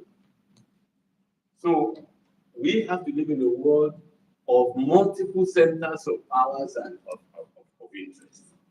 And that is really the point that we have to make as the way forward in adjusting to this emerging world. I want to make another point that the push and pull of these changes, of the contest between those who want to maintain the system and fit and benefit them and those who want to oppose them, is that there are some unintended consequences. For example, the Western countries had wanted to see how they can enlarge NATO, expand NATO. And you can see that one unintended consequence was that you had to push back by the Russians and the Ukraine and trying to Ukraine was applying for membership of NATO, and Russia pushed back. Now we have a war. Who suffers the most when there are war? The representative of the UN women, correct? Women and children. I myself have been involved in peacekeeping operation in Angola, in Darfur. It was my last. Guess who suffers the most? The children, and who are suffering the most in Gaza? The women and the children. Who are suffering the most in Ukraine? The women and the children. So we have to bring the war to an end in Gaza, in Lebanon, in Ukraine. But guess what? The institution that was built to prevent war, and if they can't prevent war, to stop war, is the United Nations. One of the unintended consequences of development that's happening was the impotence of the United Nations, which was created to prevent war. If you look at the charter, it says, we the peoples of the United Nations, determined to save succeeding generation from the scourge of war, which twice in the lifetime of the founding fathers brought untold sorrows to mankind. So it's about the war prevention. For failing to prevent war is to stop it. And which is the organ to stop it? The Security Council. But look at what has become of the Security Council. Missing in action. Ukraine, Gaza, Lebanon. Because it is it's a institution that is not fit for purpose and anachronistic. Africa is the only continent with no permanent seats in the Security Council. And until the Security Council reformed and expanded in both categories, permanent and non-permanent, and Africa is given its rightful place, the United Nations will continue, and the Security Council will continue to be important in the principal responsibility of that organization. Now, we know that the entire seaboard of Africa is already dotted with those who are competing for influence in the south of Nigeria, in our neighborhood, in the Gulf, East African world. The last thing we need now is really a more stable international world, a more competition in arms race, which is brought to our doorstep. And people forcing us to choose either between France or Russia. We should choose us over Russia, over China, over the West. It's about us, and our survival is at stake. Now, and this competition for African resources, for African resources, is going to some absurd level, whereby every country now wants to have summit meeting with all the 54 leaders of Africa. So you have Africa, China summit, Africa, India summit, Africa, Japan summit, Africa, France summit, Africa, UK summit, Africa, US summit. Why don't they come to us? We should attend to a solution, in my view, or a rule of engagement. If they want to talk to us, let them come to Addis. We're all there. We devoted a day or two for conversation with this power. That you won't hear anybody who is currently serving. You won't hear anybody who is currently serving in the UN or the World Bank. But I mean, why not? Why should anybody just come on? By the way, it's also matter of what. You know, sometimes I've witnessed more of our African leaders will be attending those conferences than they will attend the.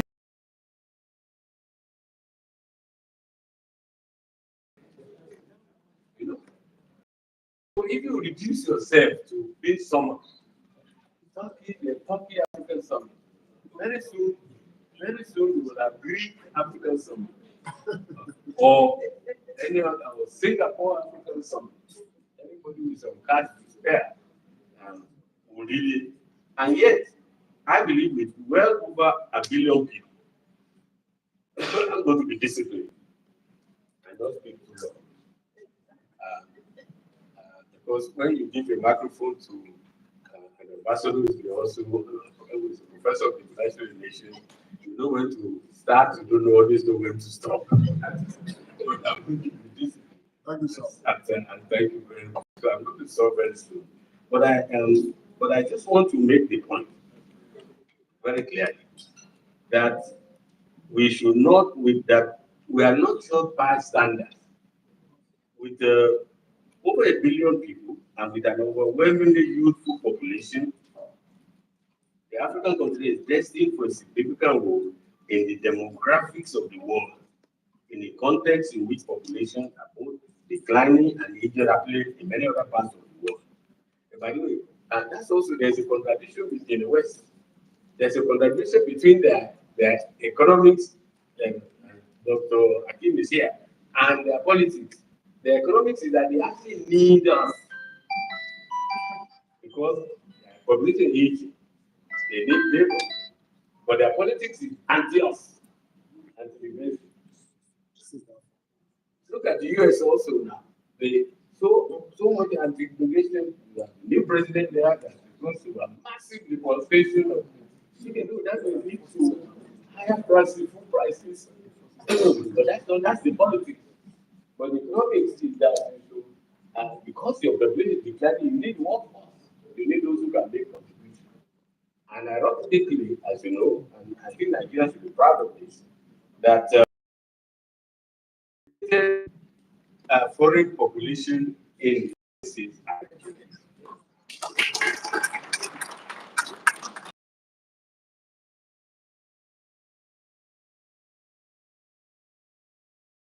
Nigerian nurses and doctors who are to all leave United Kingdom, all leave America. Their health system should be very serious. But they are not, that's not, their politics is to be anti-us. We not have a leader of a major political party in the UK who is Nigerian origin, and is talking down about us just to promote politics. But Nigeria's head is hard. Nigeria's head is hard. Anybody who fights Nigeria will have consequences. So let us keep our youth here. Let's keep our most educated people here. Let us readjust our politics to take advantage of what is really an asset. And women, by the way, the representative of we mostly see women as victims. And you are right. It is a sad comment that the proportion of women in our National Assembly is actually declining since 1979.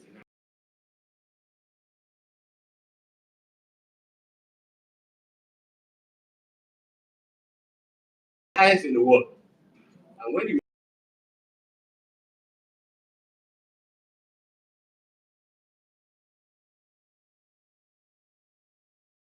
in the US, they have not managed a female president. In Nigeria, we have not been managed to elect a woman governor in any of the 36 states. So we have to empower women and we have to give them their due share of contribution. And so we take advantage, excuse me, very disrespectful to be talking when you have a speaker that you have invited to speak. And if nothing else, at least the age, respect the age.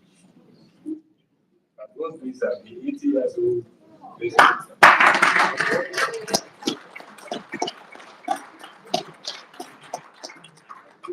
think we are benefited a lot by respecting our elders. So listen, I believe that we should take advantage of the African demographic dividend in a renewed season of global geopolitics. Effectively means that the countries of the continent must build national and regional strategies to leverage the energy, the innovative acumen, and the futuristic vision of these young people in order to ensure that a new world order takes place in which we are positioned to be joint rule makers, including Dr. Karim made some suggestions about what is freedom. Mine, not surprisingly, my own focus is actually strengthening African institutions. Let us strengthen African institutions while we fight for the reform of the United Nations, for the reform of the international financial institution. Let's strengthen our own institution. The African Union is there to be strengthened. We have the African Development Bank. If you know what, successful African institutions sometimes raise the tendency of the outside want to take over. You know that the African Development Bank, our own bank, development bank, has to resist the so-called non-regional, that those contributors, shareholders outside our country. They want to take over. Why do you think they want to take over? Because it works. So let us make sure our institution works. Let us, and is competitive, you know. That African bank used to be a sleepy bank located somewhere in Egypt, in Cairo. Now it's a major player. I don't think you can open your television and not see some ad from African bank. They're even going global. They want African, Caribbean, and connections. We have a fantastic Nigerian who is head of that bank. Let's strengthen them. Let us strengthen ECOWAS. Let us strengthen African Economic Community so that they become the pillars on which an eventual African economic community will be built. So as to make the reality of the African continental free trade area, which if is working properly with the biggest free trade area in the world. Let us, on peace and security, which is also my area, let us make a reality of what we call African Standby Force. There's supposed to be operational by 2015, where we will now have brigades from each of the 5 regions, build them, make them ready so that when there are crises, we don't wait for UN to act. We don't wait for anybody to only act to prevent atrocities, to protect women and children, to protect refugees and others who are suffering whenever there are wars and conflicts. So, in closing, I would say that the import of all what has been said before me and what I have said is simple. Although there's no doubt that we are in the throes of rapid, complex, multidimensional change in global affairs, it's equally important to know that the outcome of the ongoing geopolitical shifts are not necessarily destined to be at the expense of or to the detriment of our people and continent. We can only be marginalized if we consent. We should never consent to our own marginalization. That means that we must be ready to harness our abundant human and natural resources to leapfrog our development in order to achieve the structural transformation that has eluded us for too long. It also means that we cannot afford to sit on the sidelines while the rules of the new world order are being written. You recall that sometimes you are invited to say a rule-based international order. Who should be opposed to that? But whose rules? What order? Who are making those rules? And are they applying it fairly without discrimination? So if the answer is no, that we don't have a rule-based order that is universally applied without discrimination, so that if somebody is committing an international crime, violation of international human rights, violation of international, then it should be the act of the crime, not the political complexion of the criminal, that will determine our response. So therefore, rule-based order, provided that we are part and parcel of the rules. That's something that I believe we have to take seriously. It also means that we cannot afford, as I mentioned, to see on the sideline. And so any global order that's being forged must reflect our values, our aspiration for a fairer, a more inclusive and equitable world. In 1991, sorry to take you back, I was privileged to be ambassador of Nigeria at the United Nations and the then chairman of the African Union, OEU, as we then know, before transformation, was our own president, Ibrahim Babangida.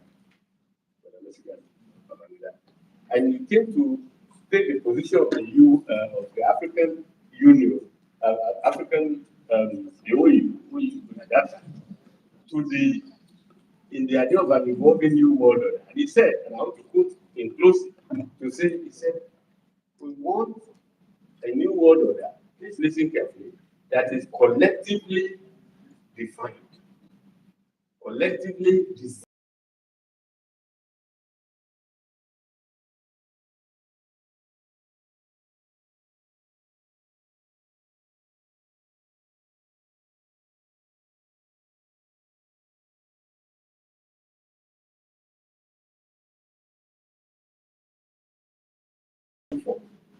And what he said in 1991 is just as true now as it was then.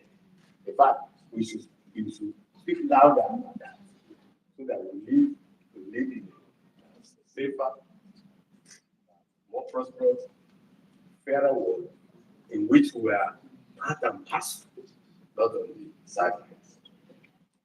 I thank you all for your time.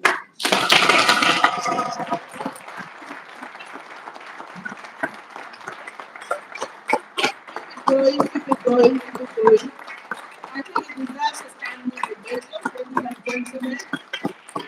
As a compendium of history, compendium of knowledge, compendium of experience, and exposure.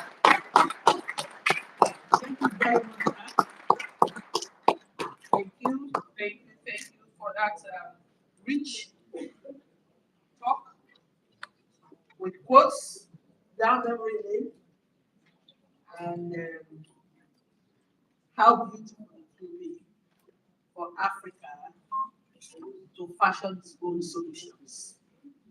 How beautiful it will be for Africa not just to follow as a matter of routine. How beautiful it will be for Africa and its diaspora that makes up a huge chunk of the world's intelligence to help fashion out solutions for Africa that will make Africa the first world in years to come. Thank you very much, sir. Okay, so that sets a tone for where we're going next, which is going to be a brief discussion about Professor Gambari's talk. And I will call on Engineer Shehu Tijani, the Managing Director of our Technologies, to give a few remarks. We also have online already discussants and special guests, Mrs. Hadiza Bala Usman, and we'll be taking, let's say, 3 questions or comments from the audience, and it is first come, first served. So if you are interested in asking a question, if you're interested in making a short comment, I'd like us to show by raise of hand.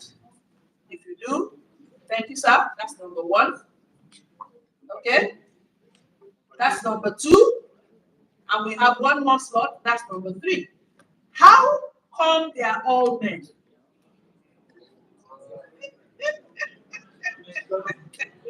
How come they are all men? Where are the women? Please stand up to be counted. Okay, process will start with the men, no problem. Can we put our hands together for Engineer Shehu Tijani, Managing Director of Amount Technology?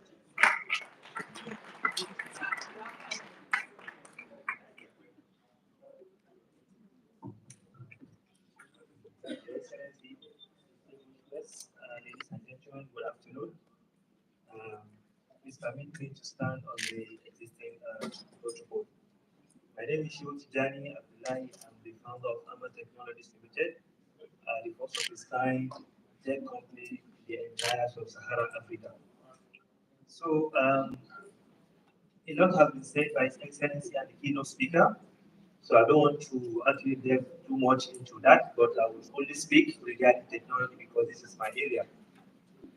The importance of Africa in the shifting dynamics of what geopolitics cannot be overemphasized, particularly in relation to its demographics, technological advancement, artificial intelligence, and natural resources.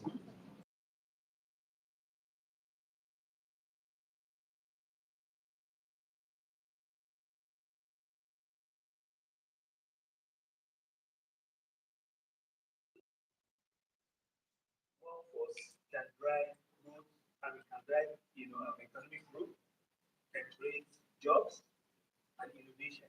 However, there is a significant, there is an important, we need to invest heavily in the education, training, to be able to harness these potentials, effectively. In terms of technology, the whole world is excited about the emergence of artificial intelligence and the advancement in that area. And I can see that Africa has joined that, trend of that excitement.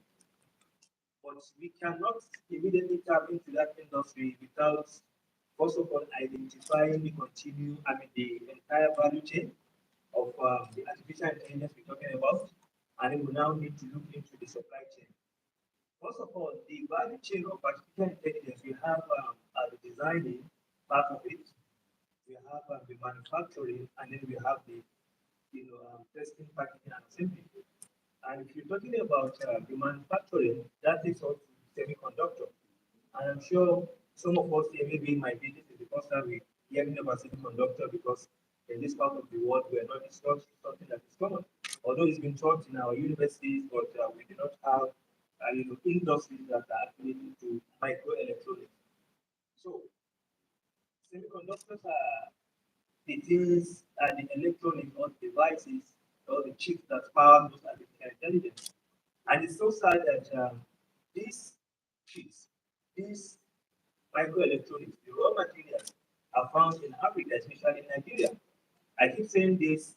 Nigeria is one of the few countries that I know that has a complete supply chain of any technological device in terms of raw materials.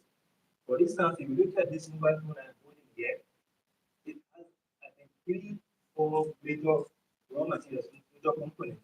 You have the printed circuit board, what we call motherboard here, and then you have the microelectronics that are assembled on it. Then you have the so let me start with the motherboard. It will surprise some of us say that motherboard, the raw materials are being found here in Nigeria. They are copper. And then if you look at the chip itself, it's silicon sand, which we have them in abundance in Nigeria. What happened to these raw materials? No one is utilizing, no one is harnessing those potentials that are there. Only we have the foreign countries coming to our country to extract those raw materials without adding any value and then export them, produce the finished product, and then we're all excited to use those products.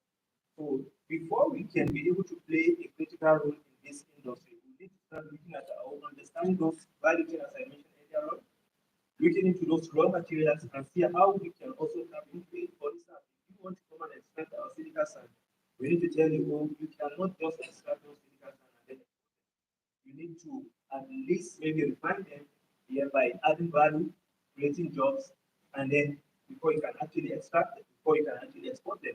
So for Africa, the talent is there, but the basic infrastructure for us to be able to tap into that, the artificial intelligence technologies are not there. why we as a company, once we realize this gap and we try to fill that gap by setting up the first of its kind an end-to-end manufacturing company whereby we are able to produce locally using our source raw materials to produce all these electronics like mobile front of terminal, POS, mobile phone chargers, energy meter. That's why we're the biggest currently in Nigeria and in the entire of South Africa in terms of this kind of thing. So the next thing for us that we realize is to fully go into that semiconductor because, as I mentioned, that is the next thing, artificial intelligence. And artificial intelligence are built on those chips. And those chips are being produced and made from silicon sand, and we all have them in most of those states in Nigeria and in the other African countries. So in overall, my comment is that Africa,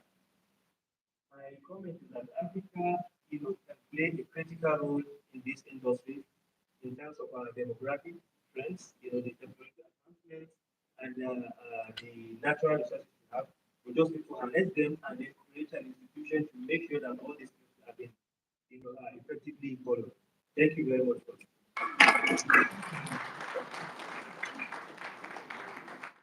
Another round of applause for him.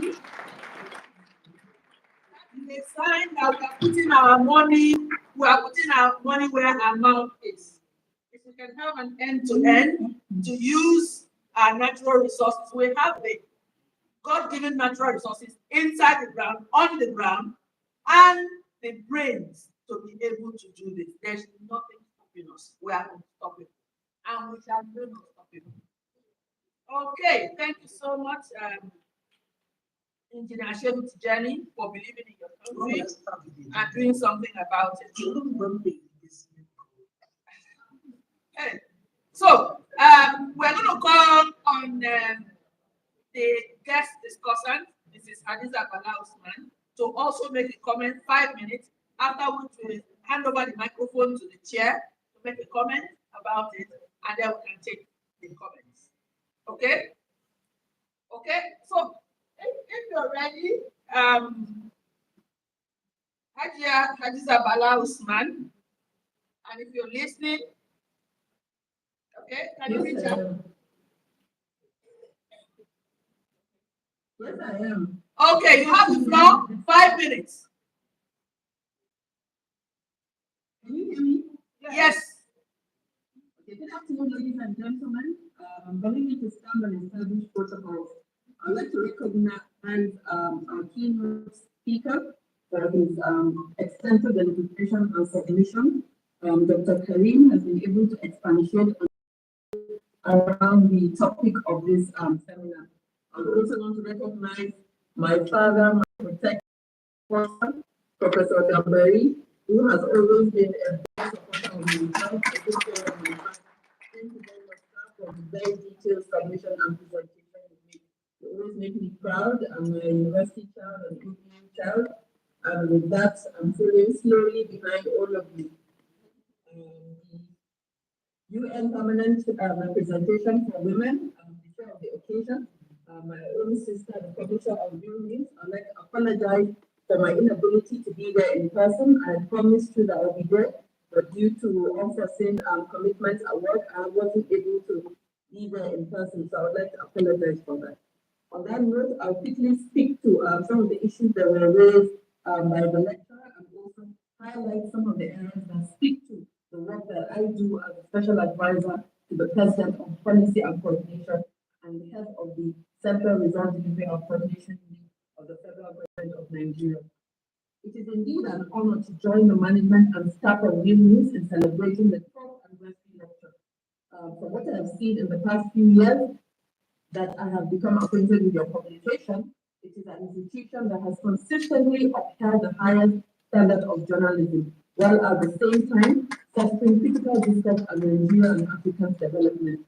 I'd like to congratulate you on this milestone and also for choosing this very topical title for this particular discourse around Africa in the world shifting geopolitics, matters arising around demography, technology, artificial intelligence, and natural resources. This is a very apt theme as it recognizes the challenges of where we sit, indeed Nigeria as a country and also the larger continent. As a citizen of Nigeria and as also a member of President Bola Tinubu's administration, I have first-hand knowledge on the pressing needs for Africa and the strategic navigation and shifting gears that we're experiencing in the last few years. Africa has a huge population, and that population is indeed a global asset for us. We also recognize the need for larger understanding of innovation, artificial intelligence, as have been detailed just a few minutes ago by my co-discussant when he highlighted what it is and what is required for the continent to achieve its potential in technology and also in the artificial intelligence era. I would like to recognize and note the contributions that were made around the issue about what the World Bank and indeed the IMF has taken from us so far. Africa needs to define its own chart. We need to define what we want. We need to have an understanding of what it is we want from the relevant partners and for them to know that we need to take lead in what it is that we require in terms of support, in terms of assistance. We also need to note the challenge around the availability of natural resources within the continent and its relevance for us as Nigeria and the larger space. We need to do the necessary articulation required for us as a continent to be able to attain what we feel is our global position and our global place within the world as a whole. In our country and our administration, we're planning charting a path for Nigeria to lead the African continent. We're working assiduously to ensure that Nigeria recognizes its role and owns its place in dominance regarding its large population and also within the need for us to expand and grow our GDP. I would like to also note the gaps that exist within our social investment across the continent and for us to strive to see how we can expand on such social safety net, recognizing the span and extent to which we have vulnerable population. On that note, I would like to thank you once again for hosting this event and also to once again apologize for my inability to be here in person. So thank you very much for the keynote and the lecturer for such an expansive presentation. I look forward to any questions that may be asked towards my area of competence and the work that I do. And I wish you all fruitful deliberation. Thank you very much. Thank you so much for keeping to time. I think Gambari sets the tone for that. Thank you so much. I'd like to just quickly recognize some people who are online. Ms. Deborah Ogazuma, thank you for joining. Mr. Chudi Udeni, Arowono Abdulaziz, thank you. Yemi Yesufu, thank you. Mohammed Buluchi, thank you. Dayo Oketola, thank you. Y.I. Olaleye, thank you. Niran Adedokun, thank you. Hakim Bello, thank you. Paul Okolo, thank you. Sunday Alawode, thank you. Olabisi Deji Polutile, thank you. Larry Shegunli, thank you. Oluwatosin Odushola, thank you. Ayodeji Aranshiola, thank you. Dr. Sanusi Ohiari, thank you. And Farida Saga, thank you. I also like to use this opportunity to extend warm greetings and thank you to all those who have tuned in from the Policy Center of the New South, a global think tank based in Rabat, Morocco. So we're global, we're continental. Thank you all for tuning in. For all those who are, watching via Facebook and the streaming, thank you for your time and thank you for keeping me with us. I hand over the microphone to the chair. Yes, thank you, ma'am. So can we give a round of applause?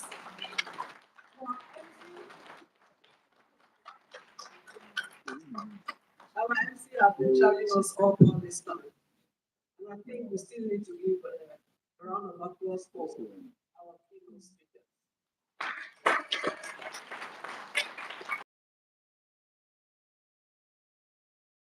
My dear sister was there, giving you at least she contributed to put a feminine voice on all. So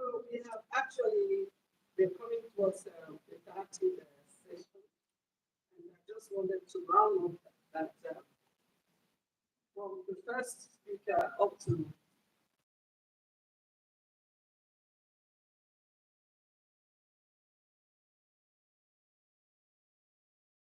this everyone must know what are the issues, what in terms of democracy, the issues in terms of technology, the issues, migration, and all those things are common. Even the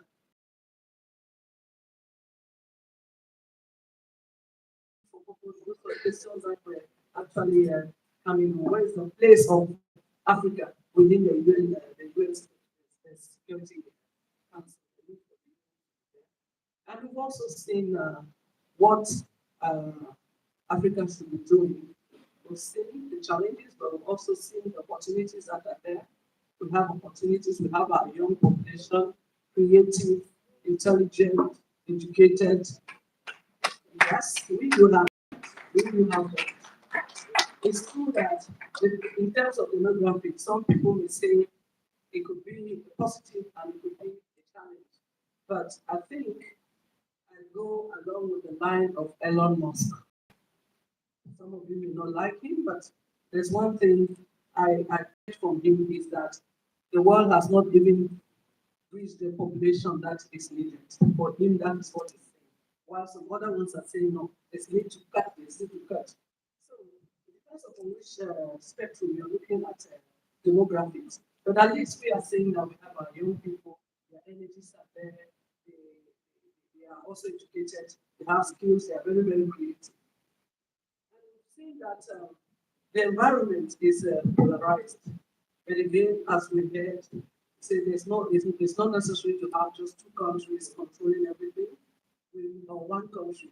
We need to have multiple powers, multiple centers of powers. That came very strong from our ambassador, our excellency. He put it very well on the table that Africa needs to think about itself, where it has to position itself. So there are proposals that there are recommendations that we're giving in the line of looking at our economic.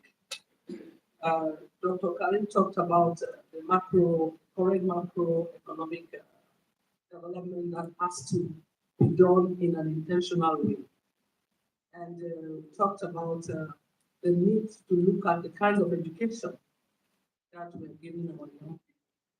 And then we looked at, also talked about the fact that Africa has to actually think seriously on how it has to position itself and how it has to be regarded, not somewhat.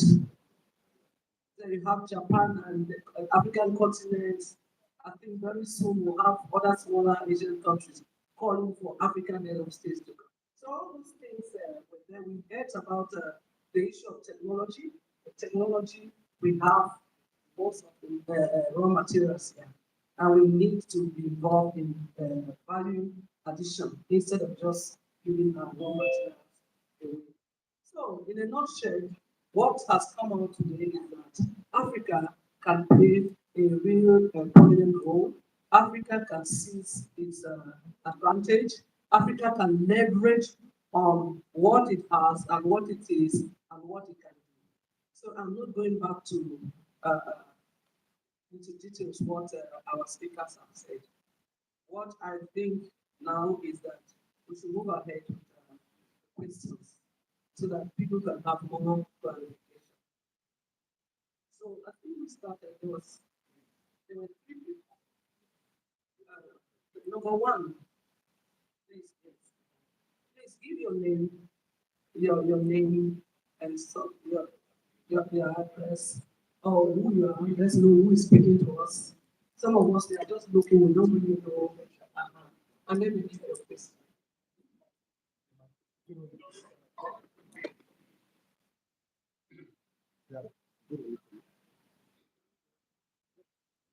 You may also like to tell us who you want the person to be.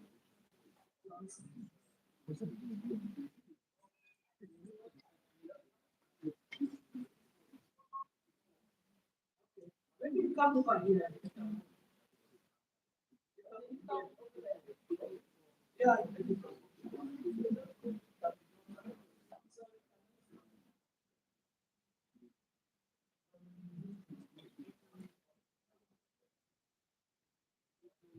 a short question to Prof. One, and the other one to one.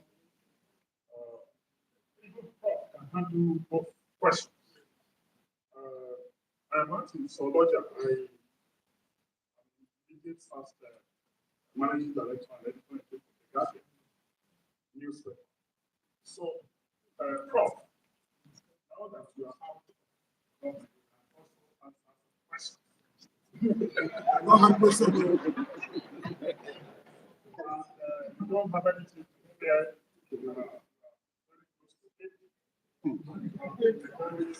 So,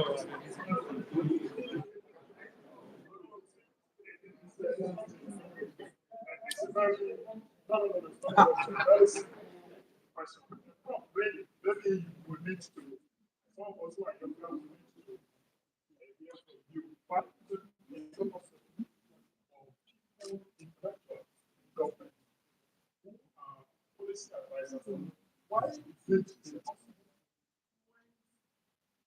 policies, programs, and projects for the benefit of mankind of the citizen?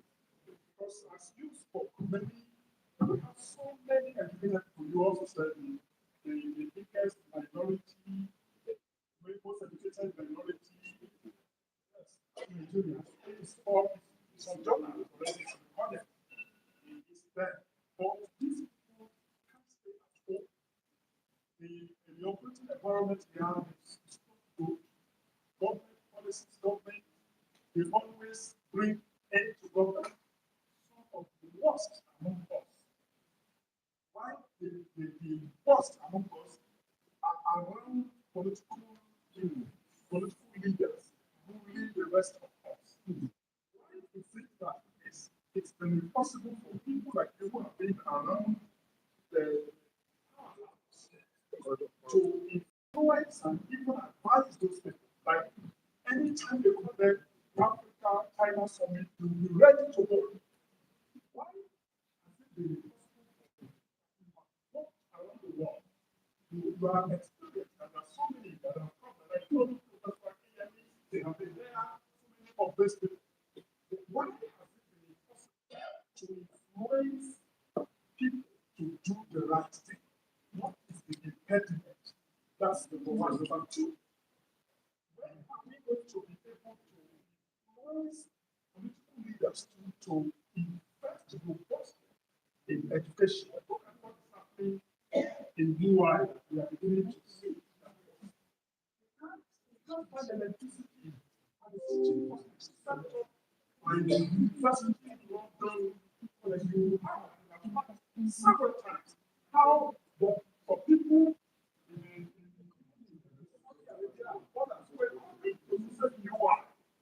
but if we can't equip this UI among other institutions, even our education institutions to be able to produce that intelligence to do this, we just have odds that even the artificial intelligence center in West Africa was supposed to be in Nigeria, but because the educational institutions offering computer science, computer engineering, even when the Nigerian was the head of Google in West Africa, they took it to Ghana where they found an institution. When are we going to be able to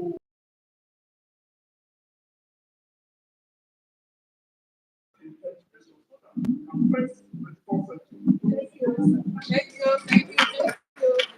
He's very, very passionate about it. And you can see the passion. Okay? Thank you. We move to the second person. Yes, second. Please, can it be straight to the point? I'll try.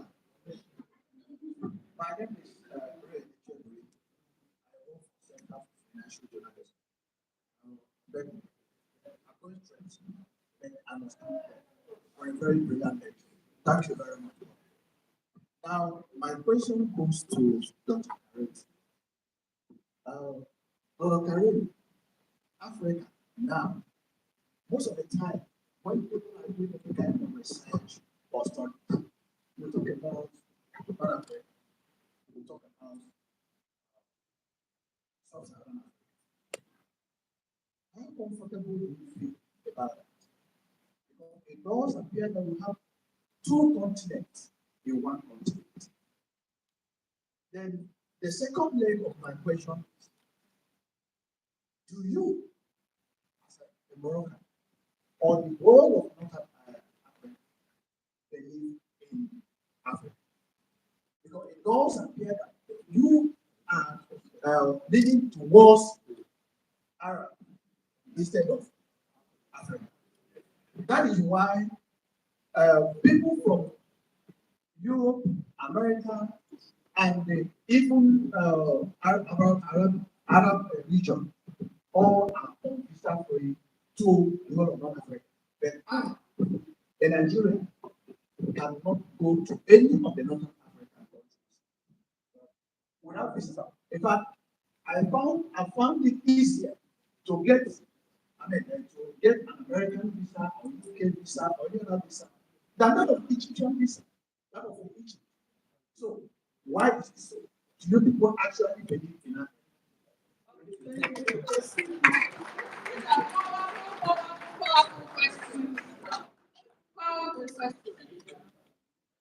Then we needed to have one woman.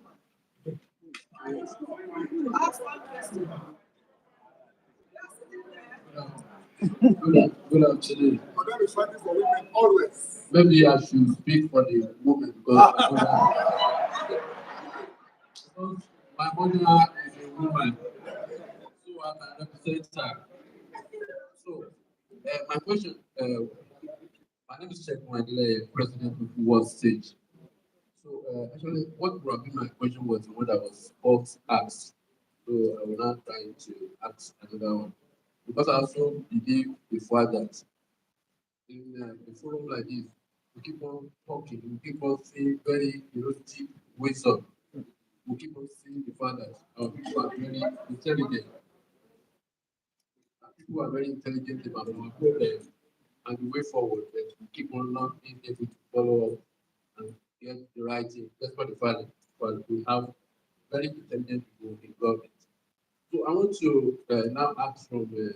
Tijani about your involvement in terms of what you are doing now. What kind of encouragement the UK to the government? How are you being able to, succeed and continue because of policy, government policy and all those stuff?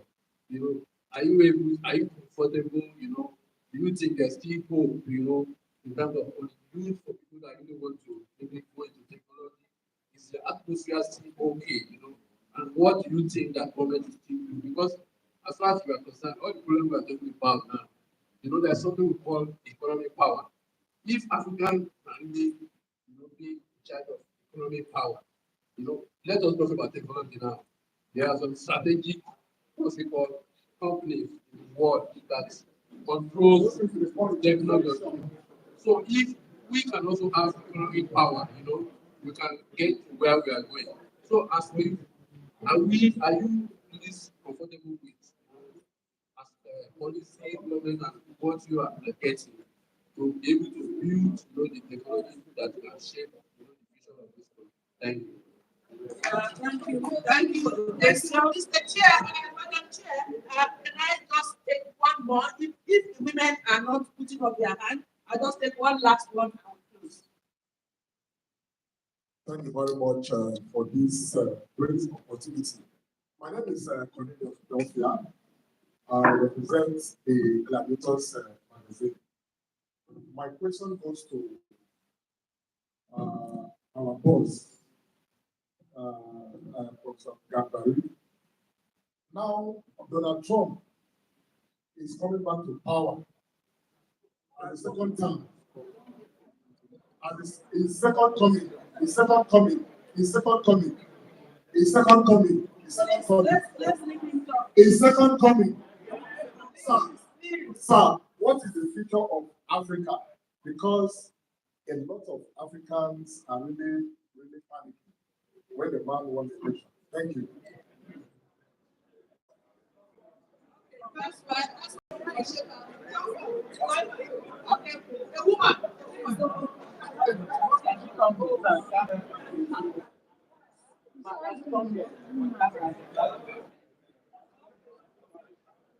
We now have the woman I was looking for.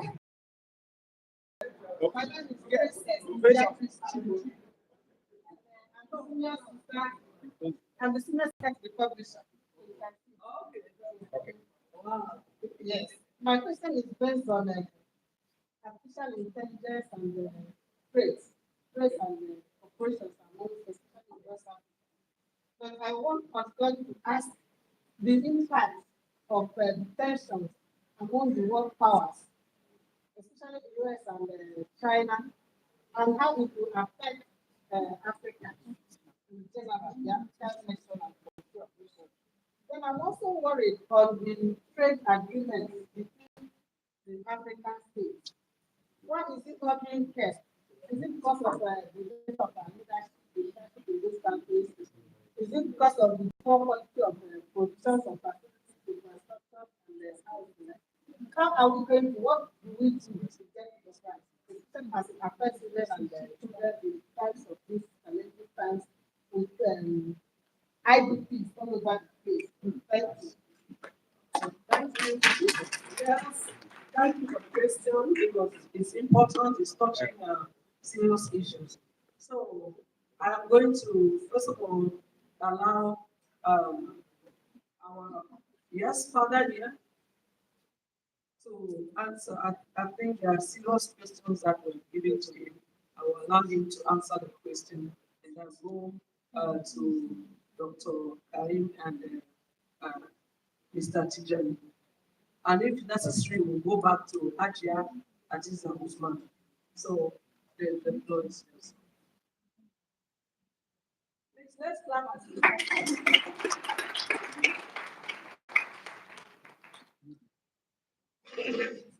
Thank you very much for those simple questions.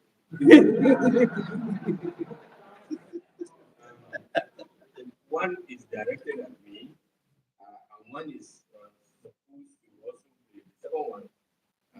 Second question was the first intervention says that I can also answer it, but I'll actually pass it back to Dr. Karim on in terms of investment in education. So I think it's going to the issue of investments. But I agree with you.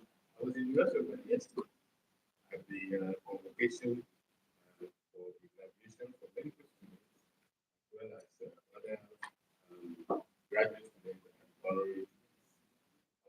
I was not giving one honorary, but I told them to apologize if you don't keep record. I actually received one 2011, 30 years ago. So that's a difference. Like Dr. Karim, look at the whole investment and priorities that African countries develop, particularly if we are to meet the changing global environment, competitive in the world that ICT is becoming more prominent. The questions from the second question was not directed at me, but I want to take a shot at it. That is the issue of North Africa and Africa South. Then, of course, the Caribbean can add to it. The last one, I will also pass it to Dr. Karim, but I want to take the question of the second coming of now, back to your question. You see, you have to, and I'm surprised, as editor of the Guardian, you know that the government is running consent to start. Is usually those who get power by election or those who take power by force. And then you have ministers who are in our case, because they are constitutional arrangement, which means that one minister, I think there's one minister from each of the states of the federation. I think that you have to take it away because it means that initially you have to have minimum 36 states. By the time that I was minister, there were only 18 of us. And I think we ran a tight ship, although it's ready to minimum. I think we now have 45. Then you have advisors. And the people who call intellectual and they come as advisors. Sometimes, but they are not in power. They are not in power. They don't take power either through votes, they are not elected, and they don't take power through the guns. And we call one president, I will give the name. So you must know who said this advisor, you have to take their advice.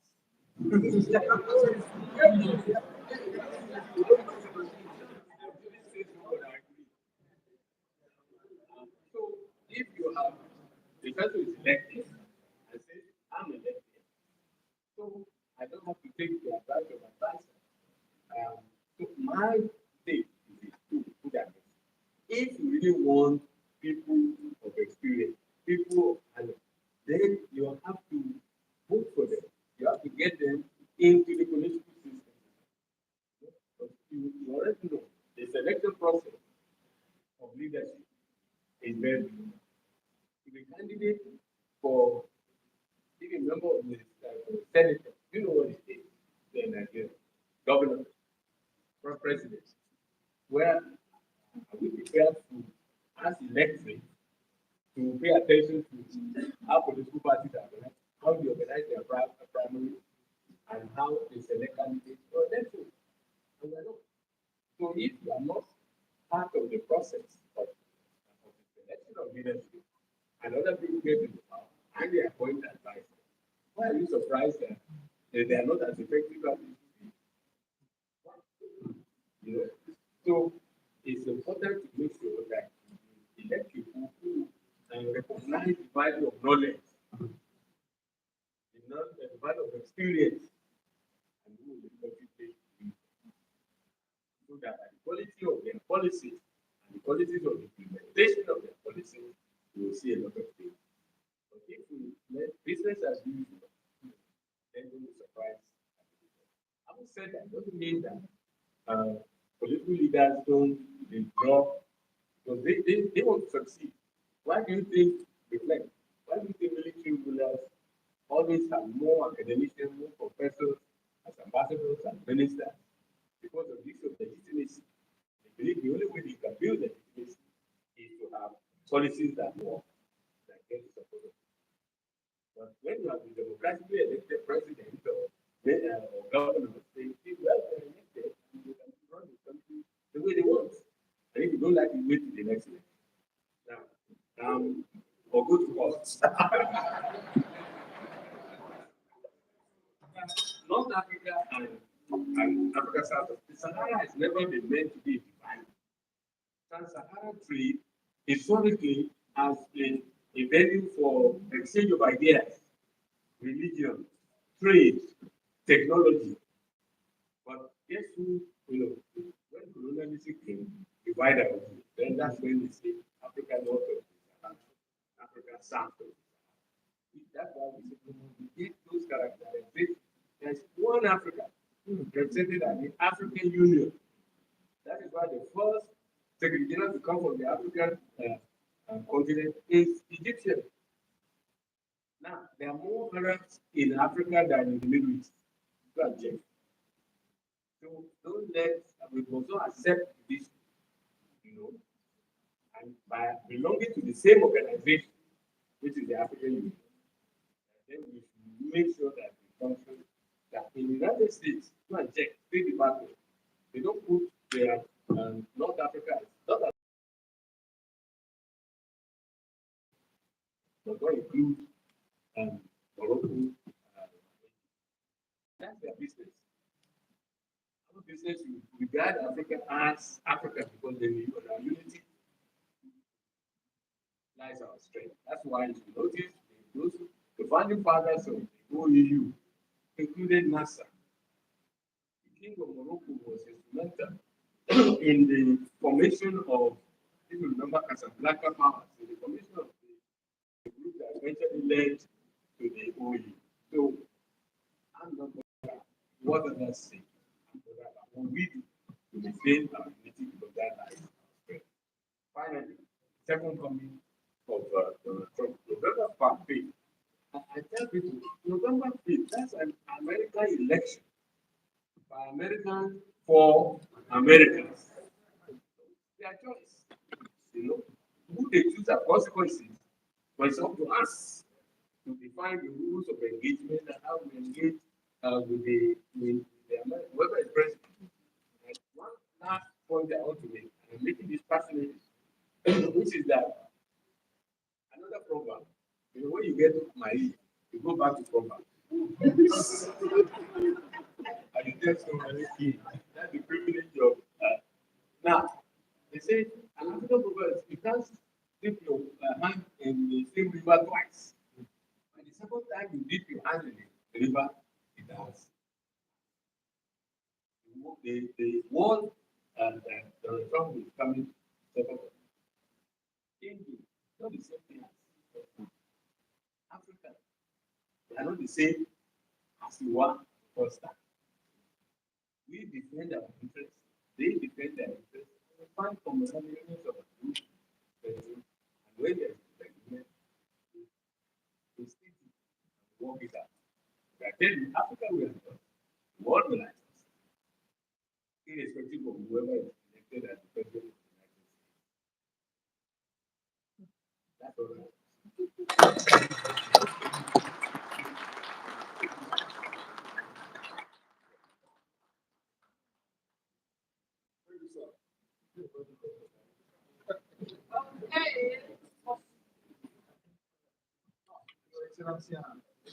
Your Excellency, you answered the question. Come back on the history, but you shouldn't see Morocco as only another Berber, as and Africa, and this is in our constitution, by the way, at the onset of other countries are members of the League. Sudan is one, Djibouti is one, and so I think we should then. You ask me a personal question: do I believe in Africa? I tell you yes, and check what I write. So go on the policy center of the website, very complete. Check also the proportion of the work we do pieces a year, and I think 1/4 is focused on Africa exclusively, and the rest, much of it is at work from. Just to give you a number also,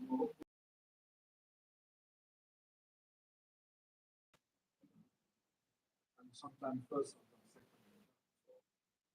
On the history side, we responded very well. Thank you.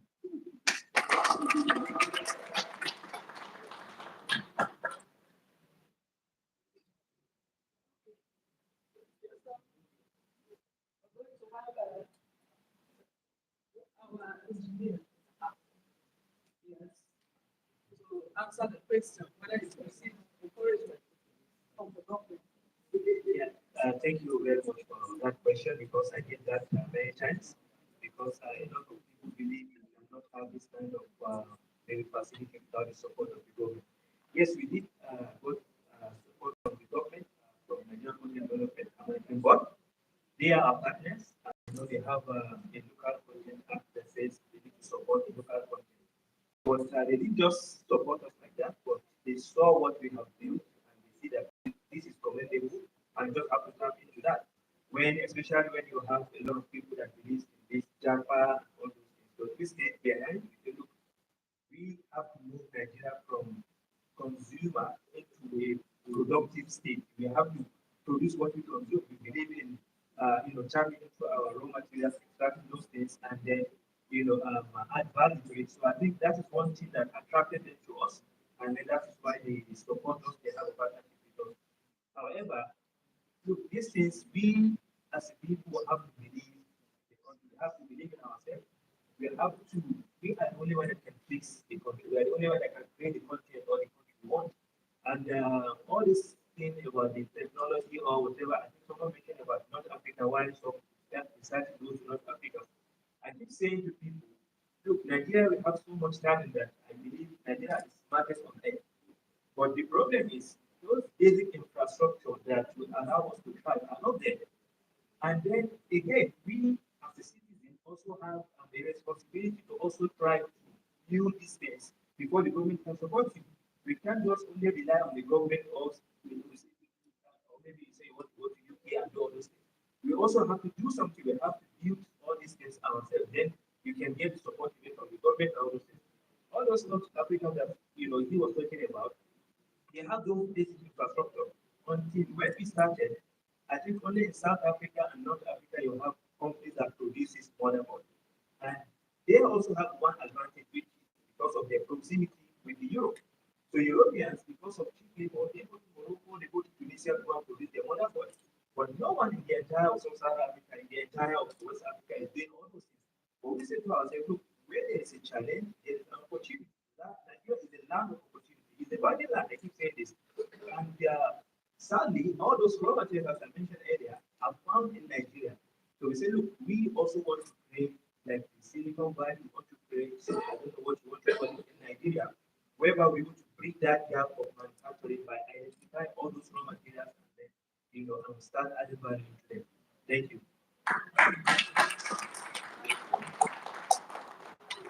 Thank you to our speakers, and thank you for the questions that you've been asking.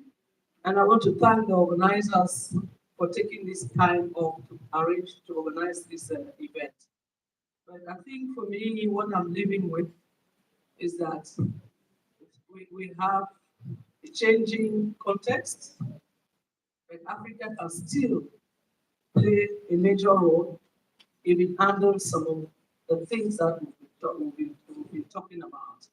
So we can create the Africa we want if we become intentional, deliberate, and serious on what we need to do. Thank you. That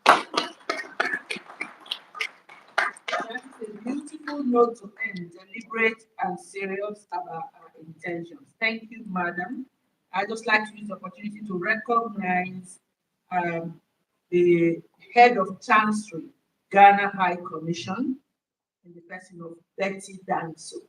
You're welcome. A round of applause for Betty Danso. Okay. Yes, I have one more person, but I'm waiting the name. We're now going to go into the induction to the Realnews Hall of Fame and to present the plaques to our inductees. I'm going to be calling on some people to assist us to make those presentations, and in no particular order.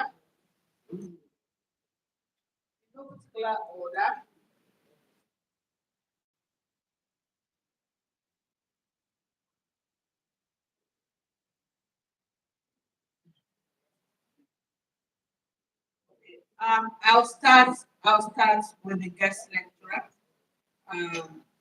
His Excellency Ambassador Professor Ibrahim Agbola Gambari, Nigerian academic and diplomat, served as Chief of Staff to the President of Nigeria from 2020 to 2023. Prior to this, Professor Gambari was longest serving permanent representative of Nigeria to the United Nations from 1990 to 1999. Under 5 heads of state and presidents and Minister of External Affairs. Yes, keep it going. From 1984 to 1985. That is a life spent in service of one's fatherland. While at the UN, Professor Gambari was the president of the UNICEF in 1999 and became Under Secretary General and the first special advisor on Africa to Secretary General Kofi Annan from 1999 to 2005. He was the Under Secretary General of the United Nations for Political Affairs from 2005 to 2007, Under Secretary General Kofi Annan, and then Ban Ki-moon. His last appointment in the UN was from January 2010 to July 2012, when he was appointed by Ban Ki-moon and the chairperson of the African Union Commission as the Joint African Union United Nations Special Representative for Darfur. Born on 24th November 1944. Happy birthday.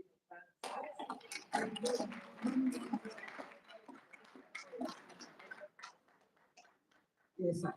In Ilorin, Kwara State, and from the great Gambari family. He attended King's College, Lagos, and subsequently went to London School of Economics, where he bagged a BSc Economics degree 1968 with specialization in international relations. Later, he got his MA 1970 and PhD 1974 degrees from Columbia University, New York, United States, in political science and international relations. Ambassador Gambari taught at the City University of New York before working at the University of Albany and subsequently at Ahmadu Bello University in Zaria, Kaduna State. From 1986 to 1989, he was a visiting professor at three universities in Washington, D.C. Johns Hopkins School of Advanced International Studies, wow, Georgetown University, and Howard University. He has also been a research fellow at the Brookings Institute in Washington, D.C., and a resident scholar at the Bellagio Study and Conference Center, the Rockefeller Foundation-run center in Italy. He has written so many books and published them in reputable journals in foreign policy and international relations, such as Theory and Reality in Foreign Policy, Nigeria after the Second Republic. He served as the Minister for External Affairs between 1984 and 1985 under General Muhammadu Buhari's military regime, after being the Director General of the Nigerian Institute of International Affairs. Ladies and gentlemen, I present to you His Excellency, Ambassador Professor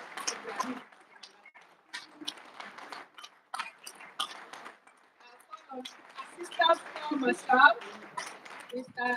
Adeoye, Zonal Commanding Officer, Zone 2 Lagos, to make the presentation of the plan.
Thank you very much, sir.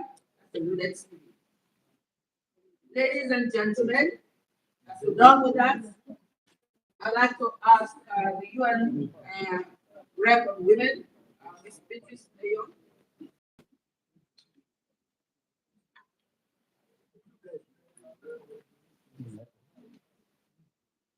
Okay, and someone has a question.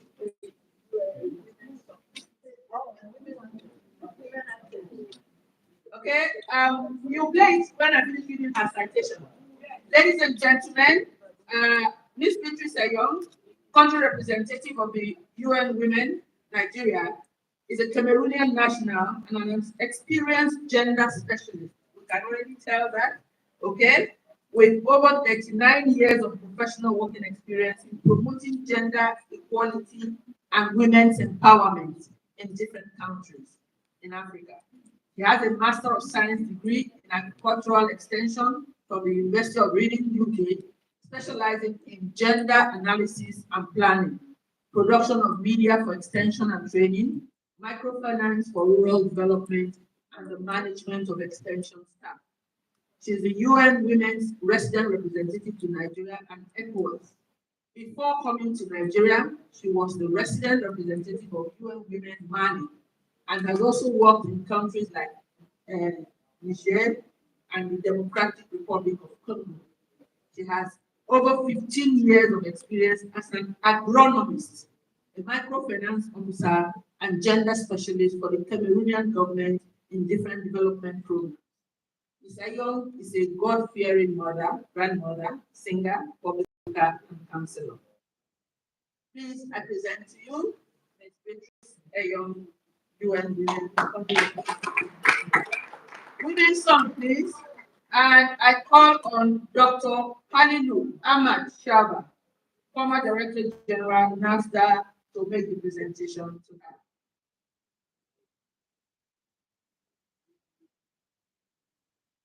Women's song, Lodi. We are not seeing your face.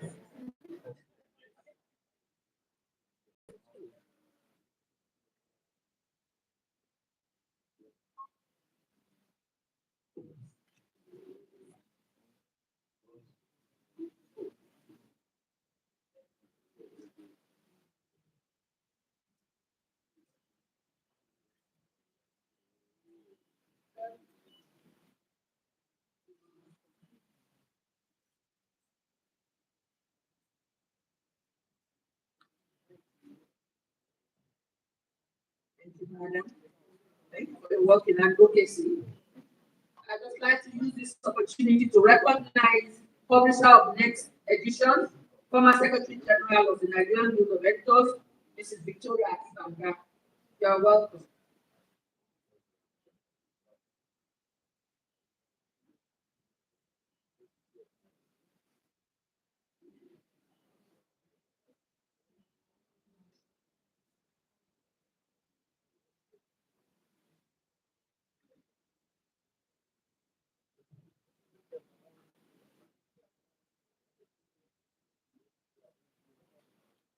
Ladies and gentlemen, Dr. Karim El-Anui, please. Dr. Karim El-Anui, Executive President, Policy Center, One House is One House, Center for New South, Rabat, Morocco, is also the Executive Vice President of Mohammed VI Polytechnic University and Dean of its Humanities, Economics, and Social Sciences cluster. Dr. El-Anui is an economist. From 2005 to 2012, he worked at the Central Bank of Morocco, where he held the position of Director of Economics, Statistics, and International Relations. At the Central Bank of Morocco, he was in charge of the research department and equally a member of the governor's cabinet. Previously, he worked for 8 years at the World Bank as an economist for its regional units in the Middle East, North Africa, and Africa. Dr. El-Anui has published books and journal articles on macroeconomic issues in developing countries. His recent research has been focused on growth and labor markets in Morocco, as well as on reforming the international development economy. He holds scientific and advisory positions at various institutions. He is currently a member of the Malago Montclair panel, the scientific committee of the Italian Institute for International Political Studies, the scientific council of the Moroccan Capital Market Authority, the international board of Leonardo Med or Foundation, the advisory council of the School of Global Affairs and Public Policy of the American University of Cairo, Morocco's chapter of the Confrérie des Compagnons de Gothenburg, and a global member of the Trilateral Commission. He serves as the advisor to the CEO and chairman of OCP Group and is a board member of OCP Foundation. Dr. El-Anui holds a PhD in economics from the University of Bordeaux in France, where he taught courses in statistics and economics for 3 years. He is commendator of the Order of Merit of the Italian Republic. I present to you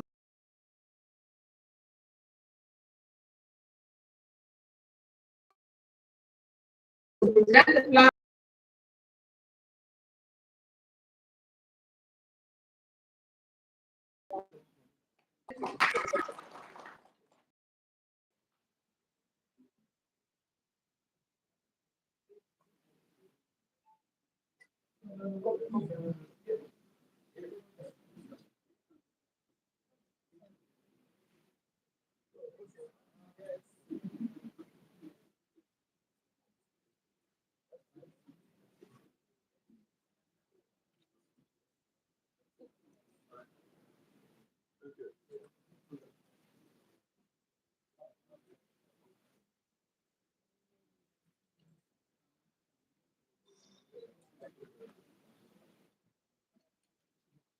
Thank you very much. Thank you very much.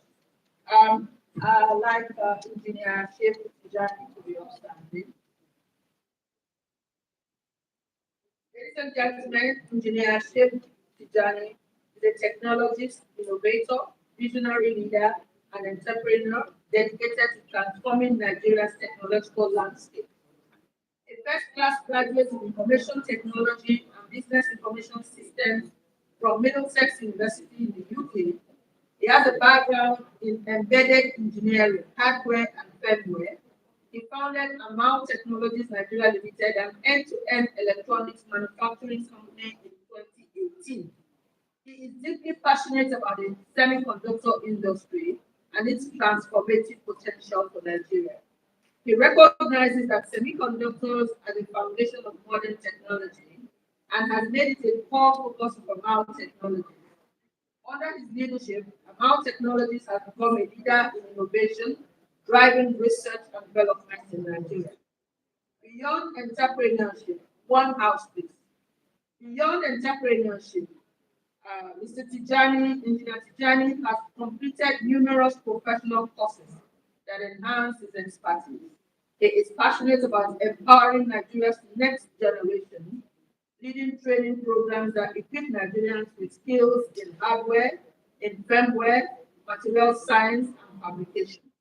His efforts contribute to Nigeria's growth, ensuring the country becomes a key player in the global technology industry. Through his leadership, Amal Technologies is driving Nigeria towards a more self-reliant and prosperous future. I present to you Engineer Shehu Tijani. And to make, thank you. And to make a presentation, I will call on Mrs. Victoria Ibanga, publisher of next edition, and former Secretary General of NGO. Mrs. Victoria Ibanga, please.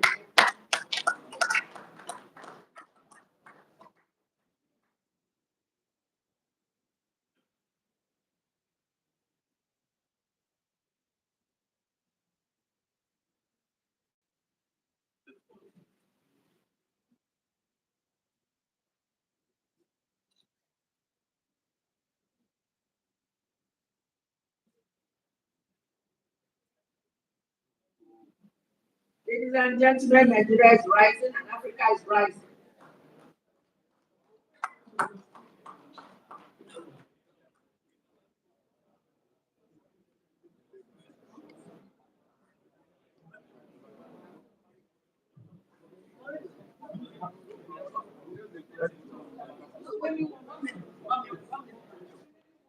This is Hadiza Bala Usman on behalf of Hajia Amina Aliyu will receive her plaque.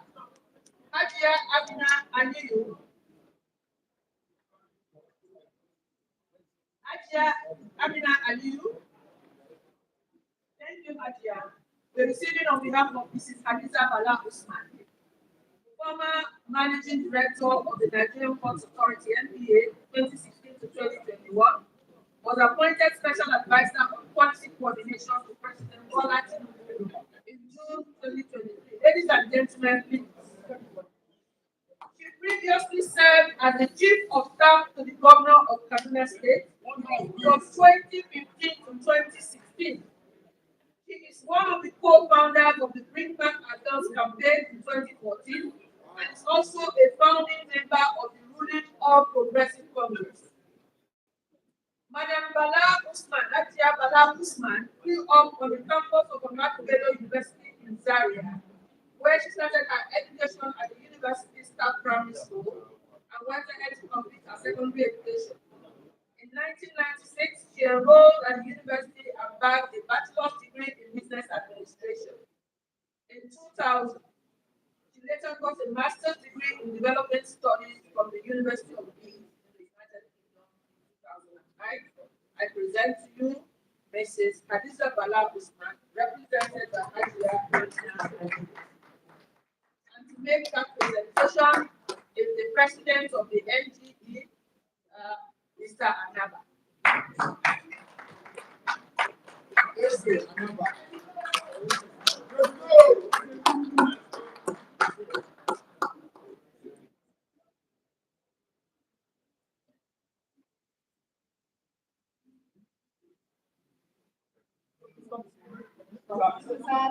Let's face the camera.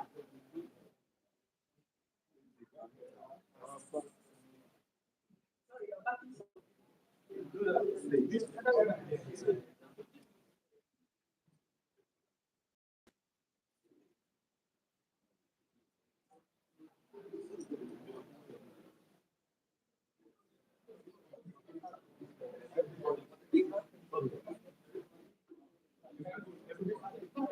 okay, so group picture of all the inductees. A group picture of all the inductees.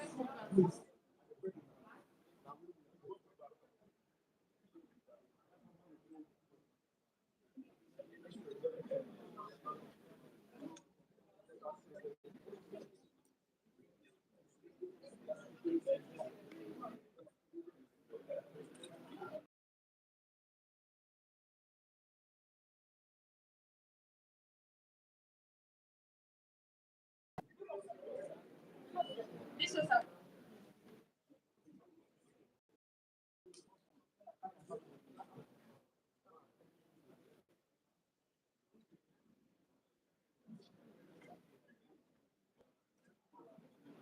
paparazzi at work.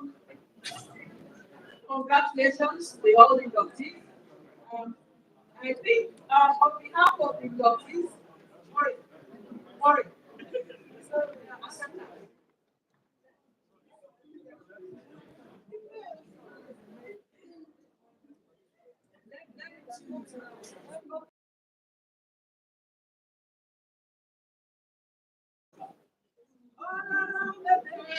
Worry.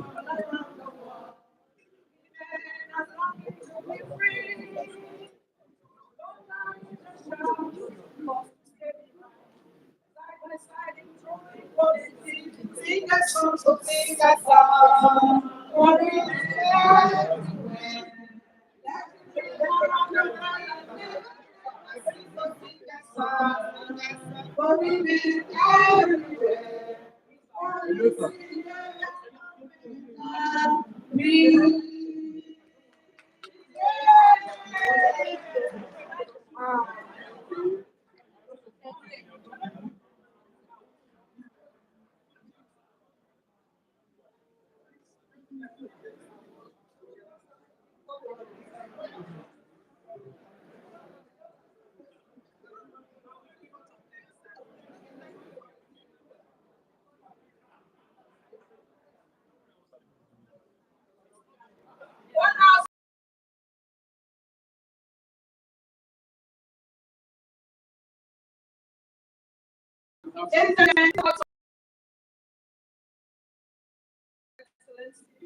To the end of our event. And I want to start on behalf of this distinguished gentleman and also our sister who is online, Adia and myself. Thank the Realnews for giving us this opportunity to share what we have shared. And I believe that all of us who have been here, we have taken at least one resolution to change one thing, either in our offices, in our home, or wherever. So we are very, on behalf of the other industries, we just want to thank you, the organizers of this event. identifying us and giving us this opportunity and also recognizing what we have been contributing. In fact, I don't even feel comfortable, sitting where our father can call him our father. Because just reading this today shows you the wide experience that he has. But now I see the opportunity to be on the same group of inductees. It's an honor for me, and I believe that Dr. Kalifu also came from afar. He has demonstrated something here, and I think this will not be the last time that he will be coming. He's going to be coming maybe from time to time to give us some of these things. I want to also, on behalf of our young brother, Tijani, in fact, this is my one takeaway that I've gone with as a leader, that all the resources we need to do what we need to do is in this country. So we just need to reorganize things.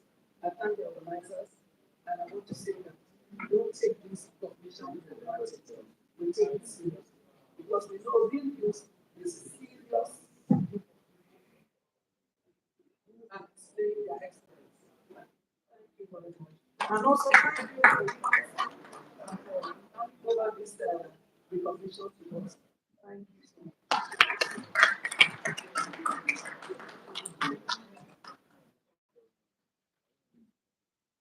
Okay, thank you.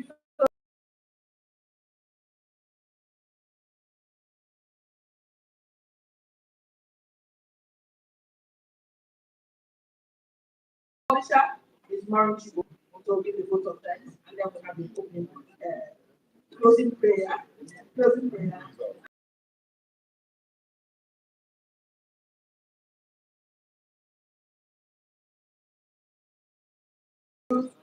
Ladies and gentlemen, please can we have one house? We are almost at the end of this, and once again, permit me to start on the existing protocol. Thank you all for your patience.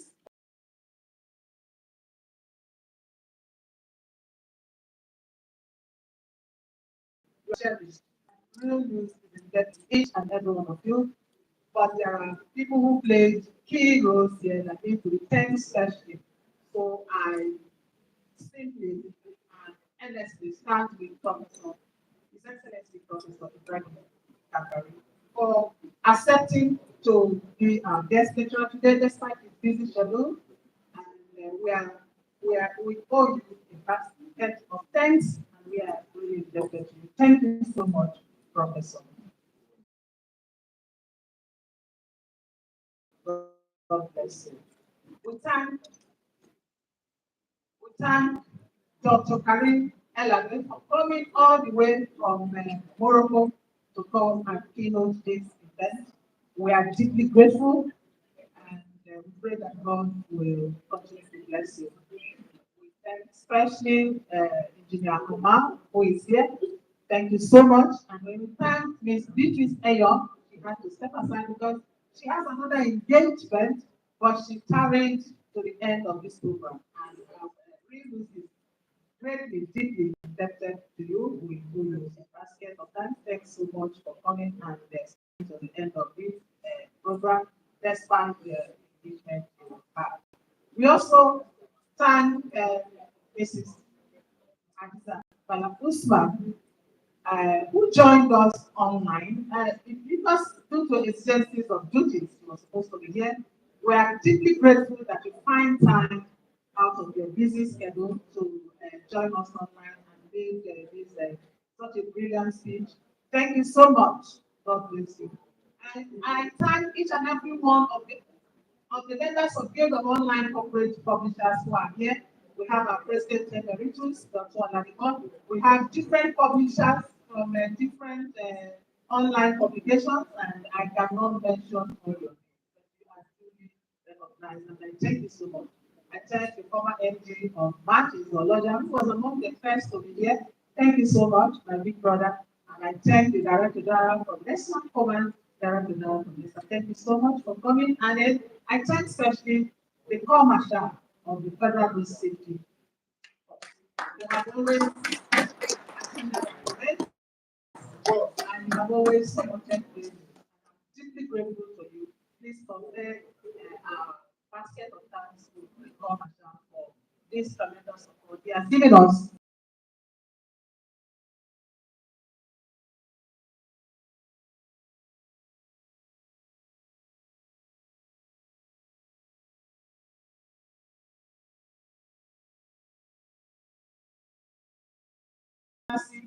And Betty, you are also here. Thank you so much for your support. And I have my uncle here. He's Dr. Ogene. Yeah, he's an uncle in the area. And thank you so much for thank my people. I'm from somewhere. I'm from another state, and I'm from my town called Umoji.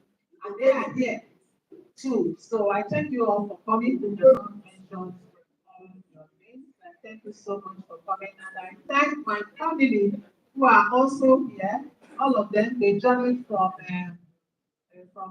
different places, from the east, from the north, from the south, to be here to give me this tremendous support. Thank you all.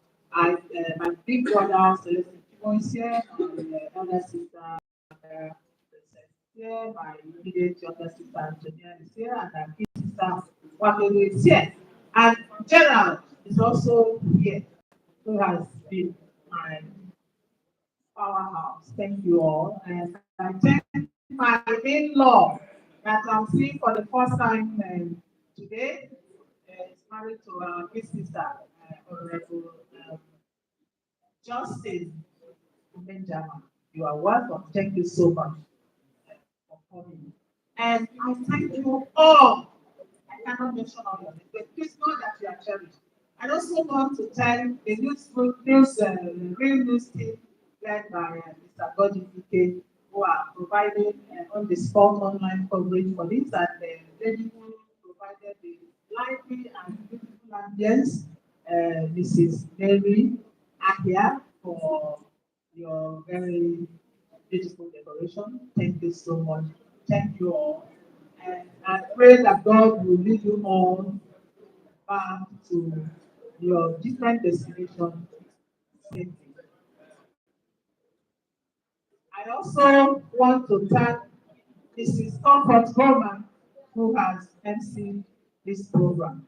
Thank you. Please, I want to announce that we are going to launch, but we are going to move table by table, so that it will not be rowdy and everybody will have opportunity to eat. Please just stay on your seats, and we have people who will direct you as to how you move, and we have a there's no need to rush. Thank you all. Then please, we call on a Muslim brother here. So please come and help us say the closing prayer, and then we'll be done before we find out table by table to go. Thank you very much.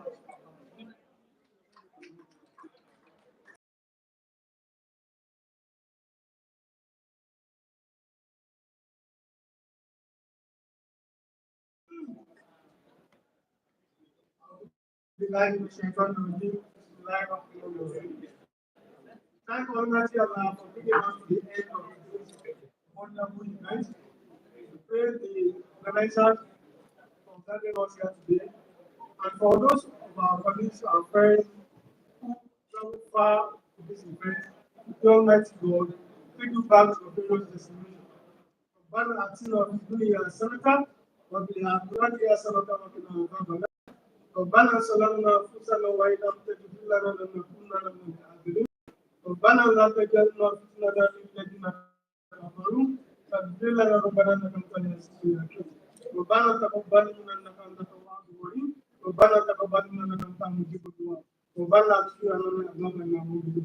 سبحانك اللهم وبحمدك أشهد أن لا إله إلا أنت أستغفرك وأتوب إليك. سبحان ربك رب العزة عما يصفون والسلام على المرسلين والحمد لله رب العالمين. آمين.